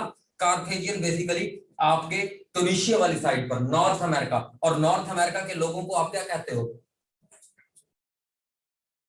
अगर मैं यहां पर थोड़ा सा मैं बना ही दूंगा, अच्छा, एशिया के लोगों को क्या कहते हैं? डारवेडियंस। डारवेडियंस। अच्छा चलो, एशिया के लोगों को डारवेडियंस कहते हैं। उसके बाद अफ्रीका के लोगों को, स्पेशली अफ्रीका में साउथ अफ्रीका के लोगों को, क्या कहते हो आप जी? जुलू। 22% अफ्रीका के लोग जुलू हैं। और बंटू, जुलू और बंटू, ठीक है जी। ये साउथ अफ्रीका में जो लोग रहते हैं उनको क्या कहते हैं? जुलू और बंटू। और नॉर्थ अफ्रीका के लोगों को क्या कहते हैं?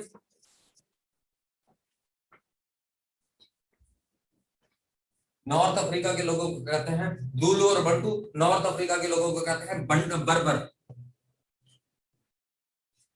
ये बर्बर जो ट्राइब थे, ये बर्बर ट्राइब्स ने बेसिकली आपकी क्या बनाई थी? ये कार्थेजियन एम्पायर बनाई थी, ठीक है जी, बर्बर। और आपके जो ऑस्ट्रेलिया के लोग हैं,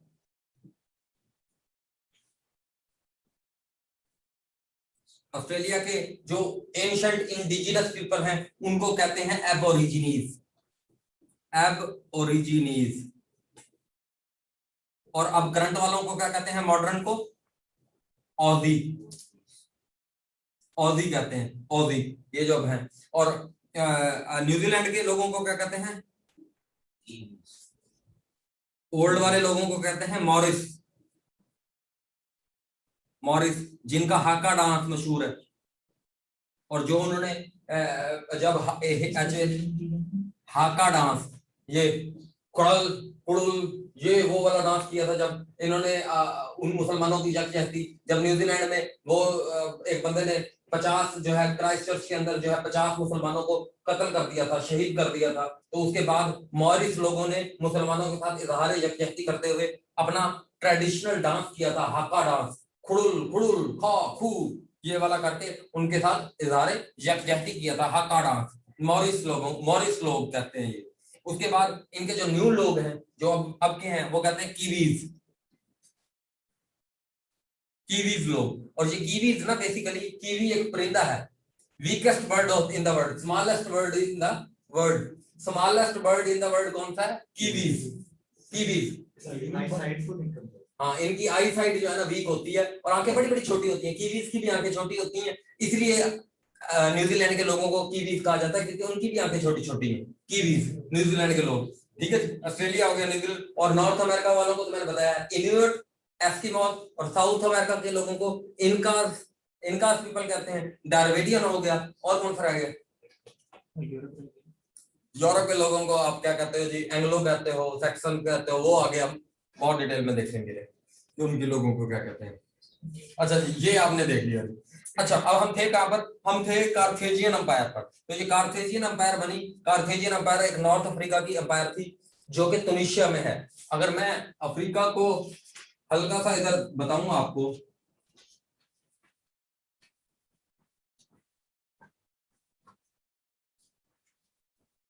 ये है तुनिशिया का इलाका, ठीक है जी। ये है तुनिशिया का इलाका जहां पर, और ये मेडिटेरेनियन सी है, जहां पर ये है तुनिशिया का इलाका। तुनिशिया के नीचे यहां पर था ये एक माली अंपायर। कौन सी अंपायर थी? माली अंपायर। अफ्रीका के अंदर माली अंपायर, पहले गाना अंपायर, फिर माली अंपायर। गाना भी इसी साइड पर है, ये है गाना, ये वाली जगह गाना अंपायर और माली अंपायर।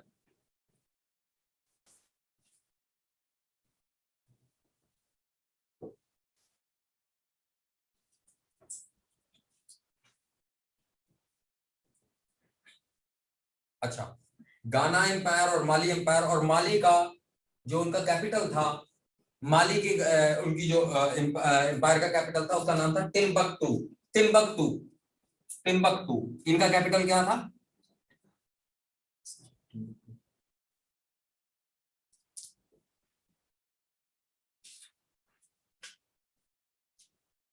टिम्बकटू। ये आए होते हैं, हमें इनका बैकग्राउंड नहीं बताता हूँ। टिम्बकटू कहाँ है? माली में। इसकी बड़ी इंपॉर्टेंस है। क्यों पूछ रहा है? हो सकता है इंटरव्यू में भी आपसे पूछे। और इसी तरीके से जो ये ओल्ड जो इजिप्शियन किंगडम है इसका भी कैपिटल क्या था, वो भी आया हुआ है, मेम्फिस। मेम्फिस, ये कैरो के बिल्कुल साथ ही है, मेम्फिस। इनका कैपिटल क्या था, मेम्फिस कैपिटल था इनका, मेम्फिस। मेम्फिस कैपिटल था। और माली एम्पायर होगी, गाना एम्पायर। गाना को क्या कहते हैं जी, गोल्ड कोस्ट कहते हैं, ओल्ड नेम। और गाना किस रिवर के किनारे था ये, वोल्टा रिवर, वोल्टा रिवर के किनारे। ठीक है, ये एम्पायर थी। यानी अफ्रीका की कौन कौन सी एम्पायर है जी, और माली एम्पायर का बल्कि आपने किस्सा भी सुना होगा, इनका एक था मूसा कवेटी। मूसा कवेटी इनका एक एम्पायर था माली एम्पायर का, मूसा कवेटी। शायद किसी ने सुना हो इसके बारे में किस्सा। तो मूसा ये इसका, इनका जो माली एम्पायर का मूसा कवेटी था, तो ये गया एक बार हज के इरादे से, मुसलमान था ये, तो हज के इरादे से गया मक्के की तरफ। तो भाईजान इसने इतना एक सोना बांटा, इतना एक सोना बांटा कि उस साल जो है ना अफ्रीका के अंदर इन्फ्लेशन हो गई। ठीक है जी, माली एम्पायर का ये, यानी दुनिया की कहते हैं अमीर तरीन अंपायर थी मालियन अंपायर। दुनिया की अमीर तरीन अंपायर कौन सी थी, माली अंपायर। और इसका लीडर कौन था जी, मूसा, मूसा केटी, जो कि हज की गर्ज से गया था। और इससे ममलूक सुल्तान जो उस वक्त था उसको भी बड़ा पैसा दिया था। ये बातें मैं कनेक्ट करूंगा, टेंशन ना लो, बड़ी अच्छी तरीके से कनेक्ट होंगी, ये बातें सारी समझ आएंगी बहुत अच्छे तरीके से। अभी मैं कह रहा हूं कि कम से कम आप इनके नामों से ना आशनास हो जाओ, आपको इनके नाम आ जाए सिर्फ और सिर्फ। अच्छा, अब ये ईरान की हैं और ये अफ्रीका के हैं और ये आपके यूरोप के हैं, यानी ये 3 कॉन्टिनेंट्स हैं।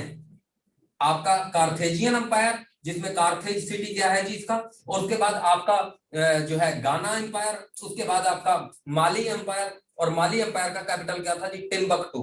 टिम्बकटू माली एम्पायर का। और इधर ही एक और एम्पायर भी था जिसमें वॉलीबस जो है मराकश के अंदर, उनका कैपिटल था। कहां पर लिख सकते हैं, ये भी कनेक्ट कर लेना। मराकश की सिटी लिखता हूं यहां, जो जो उनके इंपॉर्टेंट सिटी हैं, फेज। उसके बाद जो है वोलुबिलस, वोलुबिलस। ठीक है जी, मोरक्को। हाँ, मोरक्को के। ठीक है जी, और मोरक्को में भी कौन होंगे जी, बर्बर ट्राइब, वोलिबिलस, वोलिबिलस। और ये जो है ना, इन्हें क्या कहते थे, Moorish kingdom, Moorish kingdom of Granada. ये किसके इलाके हैं, Moorish kingdom of Granada, Moorish kingdom, Moorish kingdom, बस मूरिश किंगडम लिख लो। हाँ, मूरिश किंगडम, ये भी अफ्रीका का है। मोरक्को, ये यहां पर करके है, ये मोरक्को, ये यहां पर करके है मोरक्को, अफ्रीका के अंदर। ठीक है जी ना, फातमीद अंपायर अभी नहीं लिखवानी हमने, अभी नहीं लिखवानी, अब अच्छे तरीके से बस इनके नाम आपको आते हो। ठीक है, मैं इनको देखना, असल में इनमें से ये सारे मैंने जो भी लिखे ना, ये सवाल आता है। और हिस्ट्री को कनेक्ट करने के लिए आपको इनके नाम बहुत अच्छे तरीके से आने चाहिए, वरना आपकी हिस्ट्री के अंदर ना गैप्स रह जाते हैं और वो कभी फिल नहीं हो पाते। जब भी आप हिस्ट्री से कहते हैं यार इस वक्त कौन था, वो आपको एक नया सा नाम मिल जाता है और आप उसको कनेक्ट नहीं कर सकते, यार ये कौन था, ये किस अंपायर का था, ये क्या है, ये क्यों है। तो अफ्रीका, गाना एक कंट्री है जिसका कैपिटल है आकड़ा। ठीक है जी, आकड़ा। जब हम मैप बनाएंगे ना, डिफरेंट कंट्रीज के मैप बनाएंगे, उसमें आपको सारे कंट्रीज के नाम भी याद हो जाएंगे, आपको सारे कंट्रीज के कैपिटल्स भी याद हो जाएंगे, आपको सारे कंट्रीज की लोकेशन भी याद हो जाएगी, सारे कंट्रीज के कैपिटल्स भी याद हो जाएंगे, डेजर्ट्स भी याद हो जाएंगे, रिवर भी याद हो जाएंगे, लेक्स भी याद हो जाएंगे। जब हम 15 दिन तक डेली बड़े बड़े मैप बनाया करेंगे, और आप भी इंशाल्लाह बनाओगे, आपसे भी बनवाएंगे, लाजमी बनवाएंगे। ठीक है जी, तरीके हैं हमारे पास, तो इंशाल्लाह आप बेहतरीन तैयार हो जाओगे। अच्छा, रोमन रिपब्लिक। अब रोमन रिपब्लिक किसने कायम किया जी, लुकियास ने। और इसका पेनल्टीमेट रूलर कौन था जी, ये मैं बहुत बार बता चुका हूँ, Julius, Julius Caesar. Penultimate ruler कौन था, जूलियस सीजर। पेनल्टीमेट किसे कहते हैं, सेकंड लास्ट।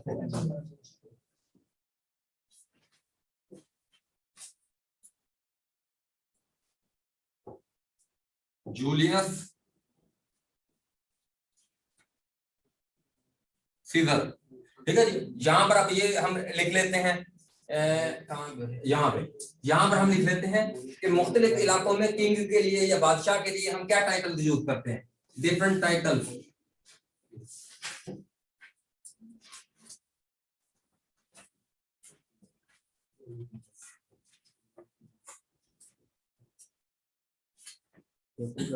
अच्छा जी, इनके लिए हम क्या करते हैं जी, इनके लिए हम सीजर, यानी ये कौन सा इलाका है जी, रोम का, रोम में, इटली में,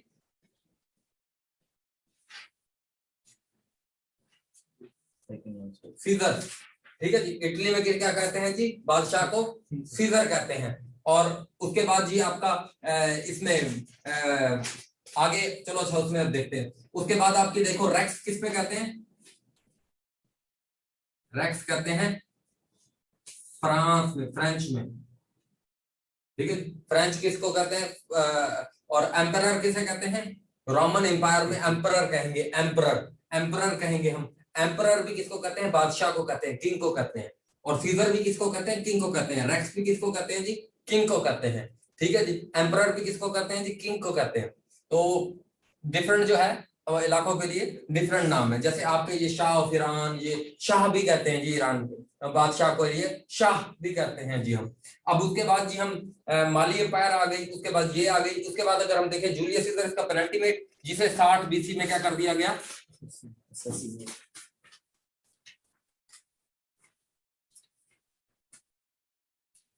असैसिनेट कर दिया, असैसिनेट किया जब रोमन रिपब्लिक के रूलर को। तो इसके बाद आपका लास्ट रूलर कौन आया रोमन रिपब्लिक का, रिपब्लिक लिख रहा हूं सिर्फ, अगस्तियस ऑक्टेवियन।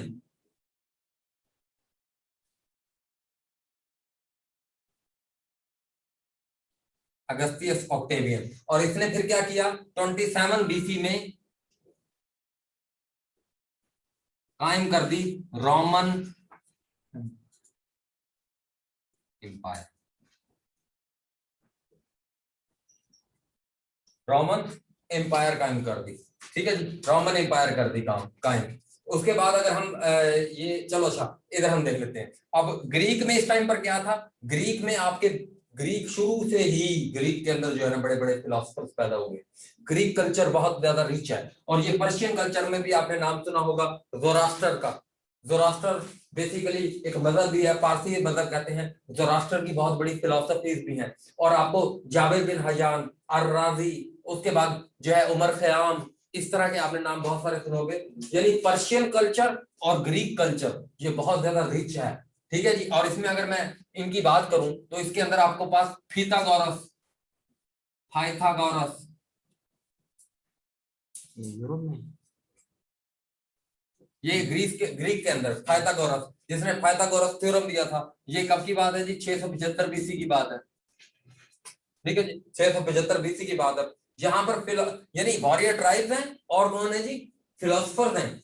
कौन से, पाइथागोरस जैसे, जिसका आपके पास फार्मूला भी है। उसके बाद आपका जो है हेरोडस,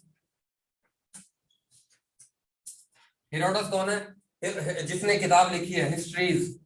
और ये कब आया है, 425 बीसी में, जिसने हिस्ट्रीज किताब लिखी है। हिस्ट्रीज जिसने क्या लिखी है जी, किताब लिखी है हेरोडस ने। और उसके बाद जो हेरोडस के बाद, हेरोडस को फादर ऑफ हिस्ट्री भी कहते हैं।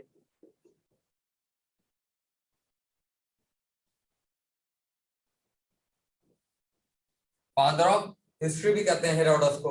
और उसके बाद, हेरोडस के बाद अगर हम देखें तो यहाँ पर कौन आया जी, सुकरात, सोक्रेट्स आया है, ठीक है जी, जो 399 में मरा है। 399, 400 बीसी याद रखो, 400 बीसी में मर गया है ये, क्योंकि इंपॉर्टेंट नहीं है, बस 400 बीसी याद रखो मरा है। इसने क्या पिया था, जहर का प्याला पिया था सुकरात ने, ठीक है जी। और सुकरात के जो है, सुकरात जो है, सोक्रेट्स जो है, ये पहला फिलोसफर है वेस्टर्न फिलोसफी का। इसे पहला फिलोसफर कंसीडर किया जाता है वेस्टर्न फिलोसफी का, सुकरात को। और ये पूछता रहता था लोगों से, what is justice, what is जो है ट्रुथ, व्हाट इज ये। तो इसके ऊपर जो है ना मुकदमा चलाकर इसको जो है, जो उस वक्त की ग्रीक जो मोनार्की थी, जो ग्रीक उस वक्त अदालत थी, उसने इसको क्या कर दिया कि या तो अपने ये सवाल बंद कर दो या ये जहर का प्याला पी लो। तो इसने कहा आई वुड रादर जो है ना wish to die to live an unexamined life, तो मैं एक अनएग्जामिन्ड लाइफ को जीने से बेहतर है कि जहर का प्याला पीकर मर जाऊं। उसने मर गया, ठीक है जी, तो मर गया भाईजान सोक्रात। तो सोक्रात से दो लोग आगे जाकर क्या हुए जी, इन्फ्लुएंस हुए। एक का नाम था ज़ीनोफोन, हाँ ज़ीनोफोन, और दूसरा कौन था सुकरात का, प्लाटू। प्लाटू को क्या कहते हैं जी, अफलातून। प्लाटू के नाम में पी आता है, प्लाटू के नाम में पी आता है, इसकी किताब में पी नहीं आता।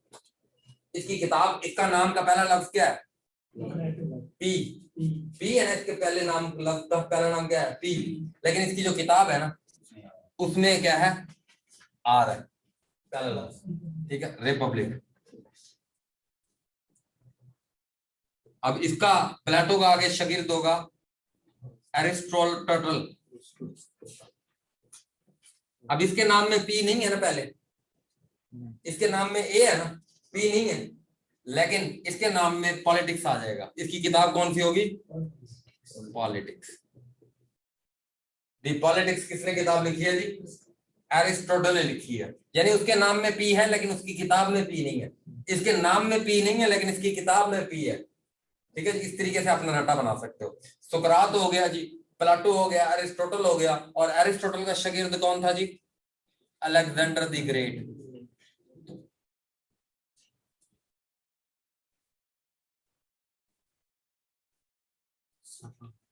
ठीक है जी, अलेक्जेंडर द ग्रेट। और ये अलेक्जेंडर द ग्रेट का पीरियड कब से कब तक है जी, 335 बीसी से लेकर 323 बीसी तक। तो ये बस आपने यहां तक जो है ना इसको याद रखना है, अच्छी तरीके से याद रखना है।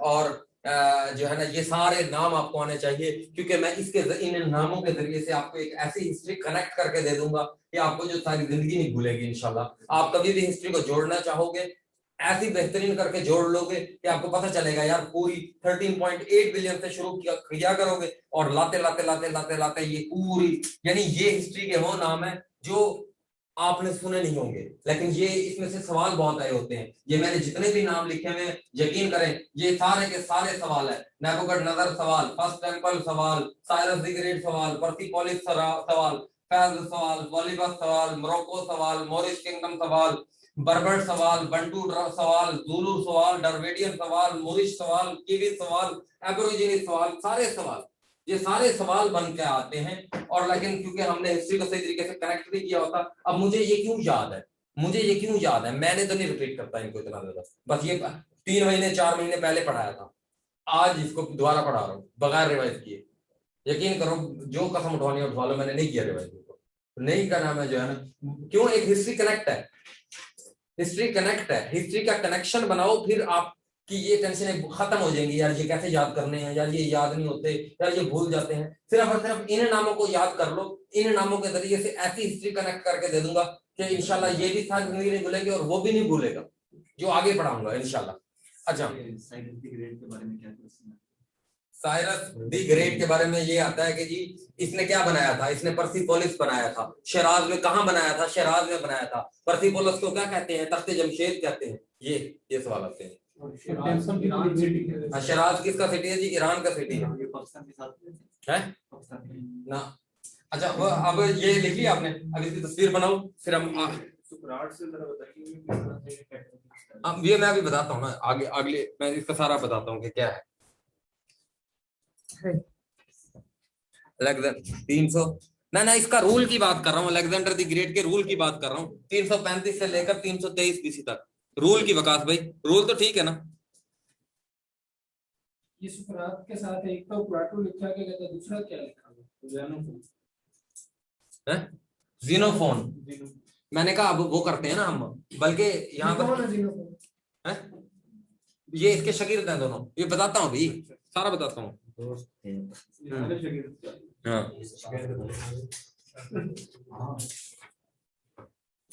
टाइम क्या हुआ,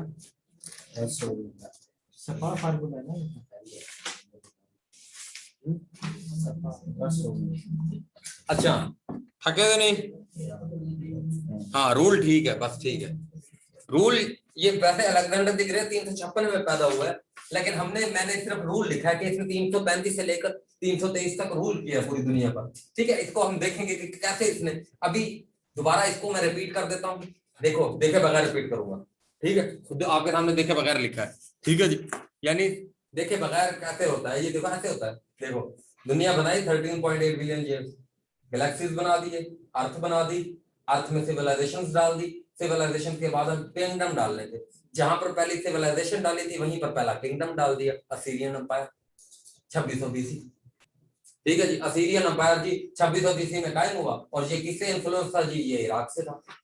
ठीक, ईरान से था, ईरान से इन्फ्लुएंस था। उसके बाद जो है ईरान की अगर दूसरी देखें, ईरान के अंदर एक्मेनीड एम्पायर है जो कि साइरस द ग्रेट ने, और इराक को देखें उसी टाइम पर तो बेबीलोनियन एम्पायर। ठीक है जी, और बेबीलोनियन एम्पायर के कौन थे जी, बाबल। ठीक है जी, इराक का पुराना नाम क्या था, मेसोपोटामिया। इसके इराक के कौन कौन से तारीखी शहर हैं, उड़क। ठीक है जी, क्योंकि यहाँ पर पहली फुटिंग्स हैं लोगों की, यहाँ पर पहले लोग आकर दुनिया में, यानी कहां पर लोग, इंपॉर्टेंस की बात है ना, ये इंपॉर्टेंट चीज है कि कहां पर जी इंसान ने पहले वो कदम रखा। तो आपकी कौन सी होगी जी, उर्क होगी, और यूफ्रेट्स और तिग्रिस इसीलिए इंपॉर्टेंट है, इसलिए ये सब बार बार आते हैं। ये इसलिए हिस्ट्री में ये बहुत इंपॉर्टेंट चीजें हैं कि कहां पर पहली बार इंसान ने सिविलाइजेशन में रहना शुरू कर दिया, ये इसलिए इंपॉर्टेंट है। उसके बाद अगर इसमें किंगडम को देखें तो आपका कौन सा आ गया जी, बेबीलोनियन एम्पायर। बेबीलोनियन एम्पायर के बाद आपका कौन सा आ गया जी, नेबुकदनेस्सर आ गया। नेबुकदनेस्सर जिसने फर्स्ट टेंपल को क्या किया था, जो फर्स्ट टेंपल किसने बनाई थी, हजरत सलमान अलैहिस्सलाम ने। कब बनाई थी, 957 बीसी में बनाई थी। 957 बीसी में। हजरत सलमान कौन थे जी, हजरत दाऊद के बेटे थे। हजरत दाऊद कौन है, हजरत दाऊद वो है जिन्होंने जालूत को कत्ल किया था। कुरान मजीद में है इनका नाम ऐसे ही है। ठीक है जी, कि जालूत को कत्ल किया इन्होंने, और जालूत के साथ जंग किसने लड़ी, तालूत ने लड़ी थी। ठीक है, तालूत कौन था जी, यहूदियों का जी सिपह सलार था। जब वो 40 साल सहराए सीना में रुलते रहे, उसके बाद उन्होंने जब अल्लाह के कहा कि अल्लाह ताला हमें कोई कमांडर दे जिसके पीछे हम खड़े हो गए लड़े। पहले उन्हें जब कहा कि लड़ो, कहा नहीं लड़ते हम, खुद आगे लड़ लो। फिर उन्हें जब कहा, फिर अल्लाह ने फिर भी उनके ऊपर रहम किया और उनको एक कमांडर दे दिया। तो फिर उससे पहले अगर हम देखें तो हजरत मूसा का ये कौम थी। ठीक है, इस तरीके से चीजों का उल्ट भी कनेक्शन आता है, सीधा भी कनेक्शन आना चाहिए। तो रेड सी का आपको आ जाता है बेबीलोनियन एम्पायर, और उसके बाद एक्मेनीड एम्पायर, और एक्मेनीड एम्पायर 330 में टूटी। ये 330 में जब टूटी तो अब देखें, ये मैं यहाँ पर अलेक्जेंडर द ग्रेट ले आया 335। अब ये इसके ऊपर हमला करेगा और एक्मेनीड एम्पायर को बर्बाद कर देगा। अब ये यहाँ तक ये सारी सिविलाइजेशन अब क्या करेंगी, आपस में लड़ना शुरू करेंगी। और ये कौन कौन सी सिविलाइजेशन है, ये इसकी ये होगी। और अगर अफ्रीका देखें, ओल्ड इजिप्शियन किंगडम जिसका कैपिटल कौन है, मेम्फिस, और इसमें कौन है जी, ग्रेट सिटी ऑफ गीजा और ग्रेट पिरामिड ऑफ गीजा। और गीजा क्या है, second largest city of Egypt. ठीक है जी, कैरो के साथ है, कैरो क्या है जी, कैपिटल है इजिप्ट का।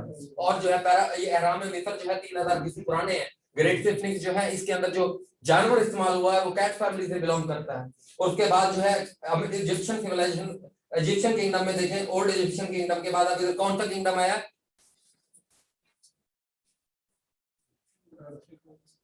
Carthaginian empire. कार्थेजियन एम्पायर के बाद इधर कौन सा आया, कार्थेजियन का एक कौन सा जनरल है, कार्थेजियन का कौन सा जनरल है, general Hannibal. General Hannibal human history का सबसे बेहतरीन जनरल माना जाता है। ठीक है जी, हमारे लिए तो नहीं, हम तो नहीं, हमारे लिए तो हजूर सबसे बड़े जनरल है, जिन्होंने 10 साल के अंदर जो है ना वो 73 जंगें लड़ी। हजूर का एक टाइटल है जंगों वाला नबी। ठीक है जी, हजूर का टाइटल भी है। इस्लामिक हिस्ट्री में देखेंगे हमारे लिए सबसे बड़े जो ह्यूमन हिस्ट्री के जर्नल कौन है, जर्नल हमारे लिए हजूर है। लेकिन जो अब वेस्टर्न फिलोसफर कहते हैं कि ये है जी ह्यूमन हिस्ट्री का हैनिबल, क्यों, इसने रोम को फतह कर लिया था। और रोम क्या है जी, रोम जहां पर रोमन ओल्ड रोमन किंगडम था। ठीक है जी, जो और इसके अंदर कौन सा था, ग्रीक कल्चर था। ठीक है जी, और उनका कौन था जी, सैचरन, जुपिटर, यूरेनस, ये तो नेपच्यून, प्लूटो, श्लोटो, ये सारे उनके कौन थे, खुदा थे। उसके बाद जी क्या हुआ जी, ये उनके खुदा हैं। जुपिटर कौन है, आसमान का खुदा, आसमान के खुदा को कहते हैं जी। और व्यूस जो है ग्रीक में सबसे बड़ा खुदा को कहते हैं। ग्रीक कल्चर, ग्रीक में कौन है जी, स्पार्टा, स्पार्टा, और आपके क्या है, एथेंस वॉरियर ट्राइब है। और इधर फिलोसफर्स आए हैं, फिलोसफर्स में कौन से फिलोसफर्स आए हैं जी, हेरोडस आया है। हेरोडस के बाद कौन आया जी, अरिस्टोटल आया है, अलेक्जेंडर द ग्रेट आया है, सोक्रात आया है, प्लाटो आया है। इधर ये वाले फिलोसफर्स आए हैं। ठीक है, करेक्ट हो रहा है जी इधर। ये 3 कॉन्टिनेंट हैं जिन्होंने सारी की सारी चीजों को क्या किया है। और ये माली एम्पायर के बारे में आपको क्या बताया कि माली एम्पायर का जो रूलर था मूसा ने जब हज करने गया तो अभी ये इसके अंदर में इस्लामिक एम्पायर तक नहीं पहुंचा। ठीक है, अब इसकी तस्वीर बनाओ, बन गई। अब इसको मिटा रहा हूं, ठीक है। कोई सवाल? सूरत व्हाइट बोर्ड पे लिखा, सब रिपीट कर दिया, सब रिपीट कर दिया, व्हाइट बोर्ड पे लिखा।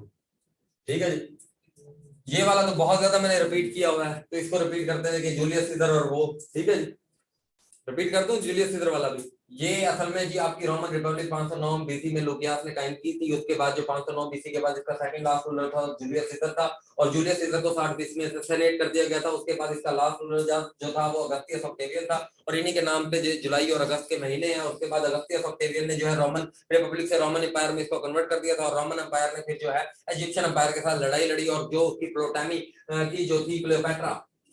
अब ये आगे जा रहा है कहाँ, हमें तो ऐसे रटे हुए हैं जी, ये याद ऐसे याद है, शुरू से ही याद है। ठीक है, अभी नहीं बताना ना, आगे बताना। अभी आएगी ना क्लियोपेट्रा को, अभी पढ़ाल कर देंगे हम। रोमन रिपब्लिक से किसमें कन्वर्ट किया? रोमन रिपब्लिक से रोमन एम्पायर में कन्वर्ट किया 27 बीसी में अगस्तियस ऑक्टेवियन ने। और इसके जो सिटी हैं इंपॉर्टेंट, ये पेपर में आए हुए हैं, सारे सिटी आए हुए हैं यार। एक और सिटी भी आया हुआ था, वेस्ट बैंक में था, ये बड़ा इंपॉर्टेंट सिटी था। बैट हेलम में तो हजरत ईसा पैदा हुए हैं, वो ईस्ट जेरूशलम में है। और वेस्ट बैंक पे एक सिटी आया हुआ था, उनको पता होगा, वकास भाई को। वकास भाई, वेस्ट बैंक का एक सिटी आया हुआ था लास्ट टाइम, बड़ा इंपॉर्टेंट सिटी था वेस्ट बैंक का, याद है? जेरिच, ना ना ना, जेरिच नहीं, कोई और था एक वेस्ट बैंक में, उसका आंसर था कोई होगा, चलो चलो वो भी आ जाएगा ध्यान में। अच्छा, वेस्ट बैंक में एक सिटी था वो, यानी ये पूछता है क्योंकि इनकी एंशिएंट कार्थेजियन एम्पायर जो थी, ये कार्थेजियन एम्पायर ये बेसिकली ऊपर मेडिटेरेनियन थी है, और ऊपर क्या शुरू हो जाता है, यूरोप आपका शुरू हो जाता है, पूरा का पूरा यूरोप है। तो ये अफ्रीका का जो मेडिटेरेनियन का ये नॉर्थ अफ्रीका है ना, ये नॉर्थ अफ्रीका के इलाके में यहाँ पर इंडस वो है, इंडस रिवर, नाइल रिवर है। इस नाइल रिवर से लेकर यहाँ तक पूरा ऊपर समंदर, और यहाँ पर आपके रिवर, ये बड़ा जबरदस्त किस्म का रीजन था। और इसकी जंगें होती रहती थी किससे, यूरोपियन लोगों से। और यूरोप में यहाँ पर शू की तरह का एक इटली है, यहाँ पर इस जगह पर करके क्या है, इटली, शू की तरह का, शू की तरह का इटली। ठीक है, ये इटली शू की तरह का यहाँ पर इटली है। तो ये जो इटली और ये जहां से फिर लोग जाते थे उसके ऊपर करते थे। और ये कब्जा किसने किया था, जनरल हैनिबल ने। और जनरल हैनिबल कहाँ का था, ये हैनिबल जो है इटली का फेमस रूलर था, और इटली के कार्थेजियन एम्पायर का फेमस जनरल है, और ह्यूमन हिस्ट्री में बहुत बड़ा इसका नाम है। और क्या रह गया जी, गाना का ओल्ड नेम वो है। उसके बाद फैज मोरक्को, और ये तो आपको बता दिए। एशिया के लोगों को डारवेडियन कहते हैं, अफ्रीका के लोगों को क्या कहते हैं जी, जूलू। नीचे वाले को, साउथ अफ्रीका के लोगों को जूलू और बंटू, और नॉर्थ अफ्रीका के लोगों को क्या कहते हैं, बर्बर ट्राइब। तारिक बिन जियाद बर्बर ट्राइब से था, तारिक बिन जियाद जिसने स्पेन को 711 में जो है ना फतह किया था, है। उसके बाद जी आपका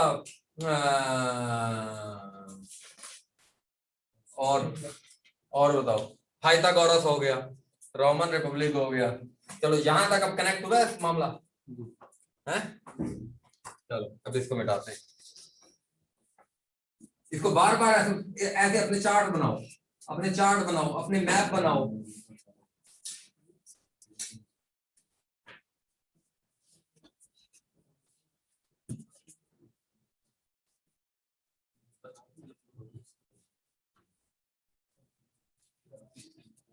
यानी ये सारा कुछ कहाँ हो रहा है, चलो आपको दिखाता हूँ ये सारा कुछ कहाँ हो रहा है।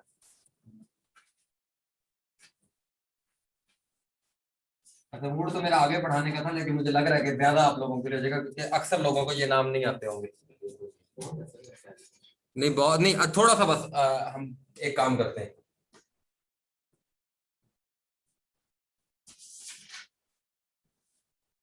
आपको दिखाते हैं ये कहाँ पर है।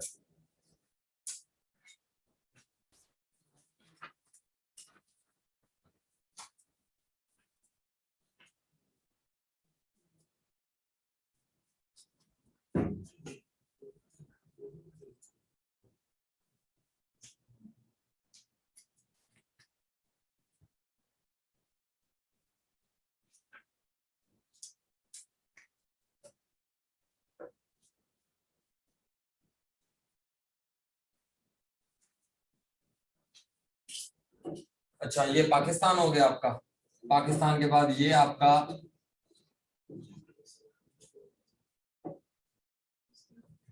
अफगानिस्तान हो गया, ठीक है जी, ये आपका अफगानिस्तान हो गया। अफगानिस्तान के बाद ये आपका ईरान हो गया, पर्शियन गल्फ बना रहा हूं।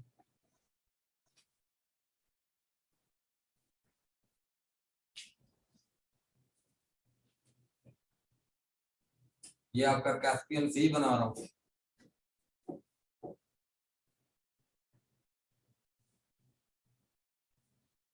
जूते की तरह का,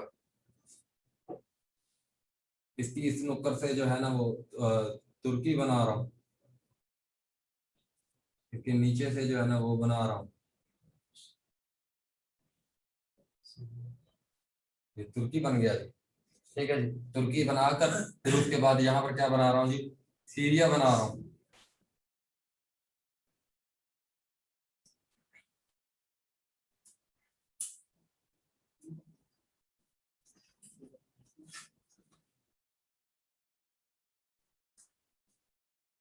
सीरिया के बाद अब ये देखो सीरिया ऐसे ऐसे बनता है, ये सीरिया बन गया आपका, ठीक है जी। इराक के सॉरी ये इराक बन गया। ईरान के बाद ईरान के बाद आपका क्या हो गया जी, ये इराक हो गया। ईरान के साथ थोड़ा सा इराक वैसे नीचे होना चाहिए था,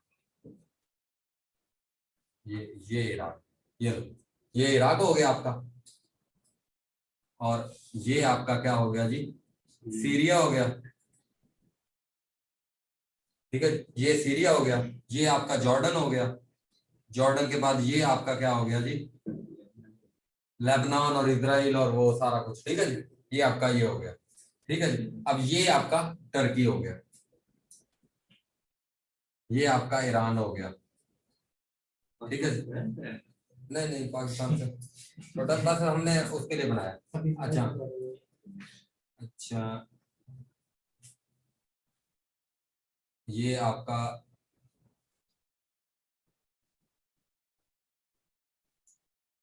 ये इजिप्ट मैंने बना दिया, ये आपका साउथ सूडान बना दिया, ठीक है जी। ये आपका साउथ सूडान बना दिया, और यहाँ पर आपका ये वो बना दिया आपका पेनिनसुला, अरेबियन पेनिनसुला।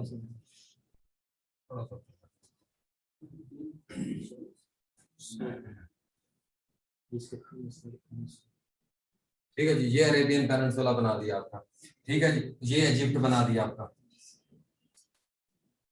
ठीक है जी।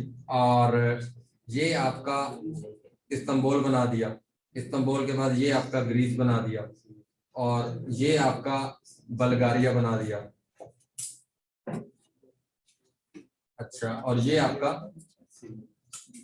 ग्रीस बना दिया, ठीक है जी। और इजिप्ट के बाद इधर क्या आता है जी, इजिप्ट के बाद इधर क्या आता है, इजिप्ट के बाद इधर मोरक्को लीबिया।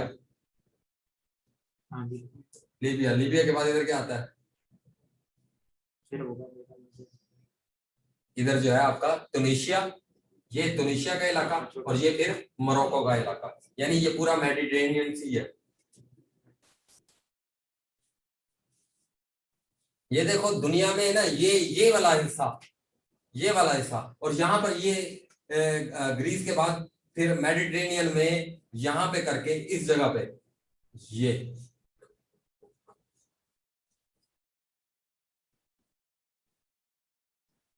ये आपका इटली है, ठीक है जी। ये आपका इटली है, ये इटली ग्रीस, ये आपका जो है ना वो है एजियन सी,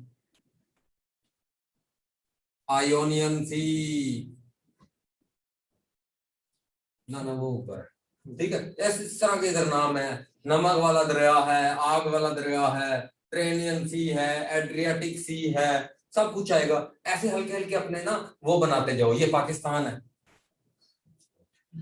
ये आपका अफगानिस्तान है, ठीक है। ऐसे हल्की हल्की अपनी लाइनें बनाते जाओ, अपने जहन में एक छोटा छोटा नक्शा क्रिएट करते जाओ, हल्का हल्का नक्शा क्रिएट करते जाओ। पाकिस्तान के इस तरफ इंडिया होगा, ठीक है जी, ऐसे हल्का हल्का। ये बातें हैं जो हमने बात की है। ये इराक के अंदर जी सारा कुछ हो रहा है, ये सीरिया के अंदर, ये इजिप्ट के अंदर, और ये लीबिया, और ये आपका जो है वो तुनिशिया, और ये है आपका ट्यूनीशिया के बाद ये आपका अल्जेरिया, अल्जेरिया के बाद अल्जेरिया के नीचे यहाँ पर करके ये आपके माली, माली के नीचे यहाँ पर करके आपके एक गाना, शाम किसमें आते हैं? हैं? शाम किसमें? ये रहा सीरिया, सीरिया को शाम कहते हैं, ठीक है।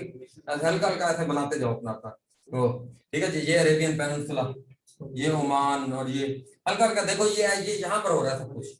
ये जो मैंने बातें की है ना अभी, ये इस जगह पर हो रही है सारी की सारी बातें। ऐसे हल्का हल्का अपनी लाइनें बनाते जाओ, अपना नक्शा हल्का हल्का बनाते जाओ। रमल्ला सिटी, हाँ रमल्ला ना रमल्ला में नहीं। अभी मैं बता देता हूँ, अगर अभी तक दिमाग में नहीं आ रहा।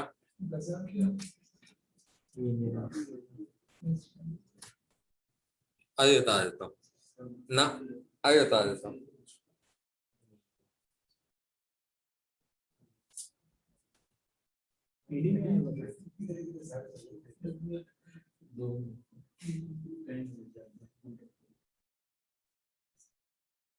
नेबलस, नेबलस,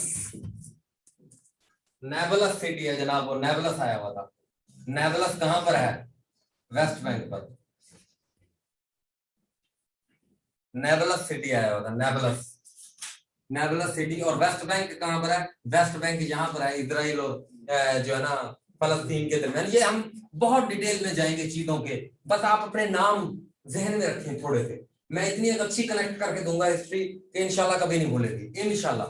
यानी मैप के साथ, पिक्टोग्राफिक मेमोरी के साथ, मेरी वीडियो देख रहे हो वीडियोग्राफिक मेमोरी के साथ, डिफरेंट तरीकों से आपको चीजों को बिल्कुल कनेक्ट करके दूंगा। बेफिक्र रहो, बेफिक्र रहो। ठीक हो गया, आज के लिए बहुत है इतना है?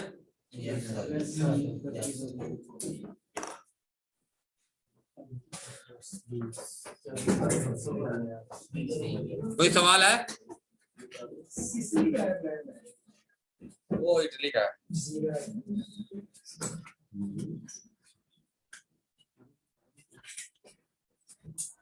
ऊपर बताया वकास भाई कह रहे मैंने बताया ऊपर। हाँ नेबलस बताया वकास भाई ने, वाकई मैंने देखा नहीं वकास भाई। हिब्रोन, हिब्रोन बड़ा तारीखी शहर है, हिब्रोन।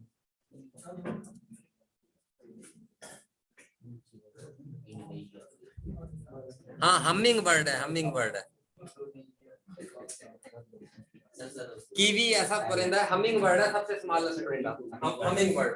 और क्यूबा को कहते हैं land of humming bird.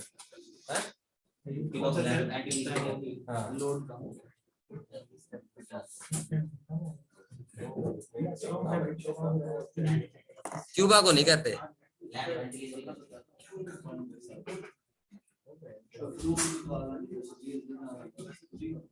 Jericho, Jericho भी बड़ा इंपॉर्टेंट शहर है।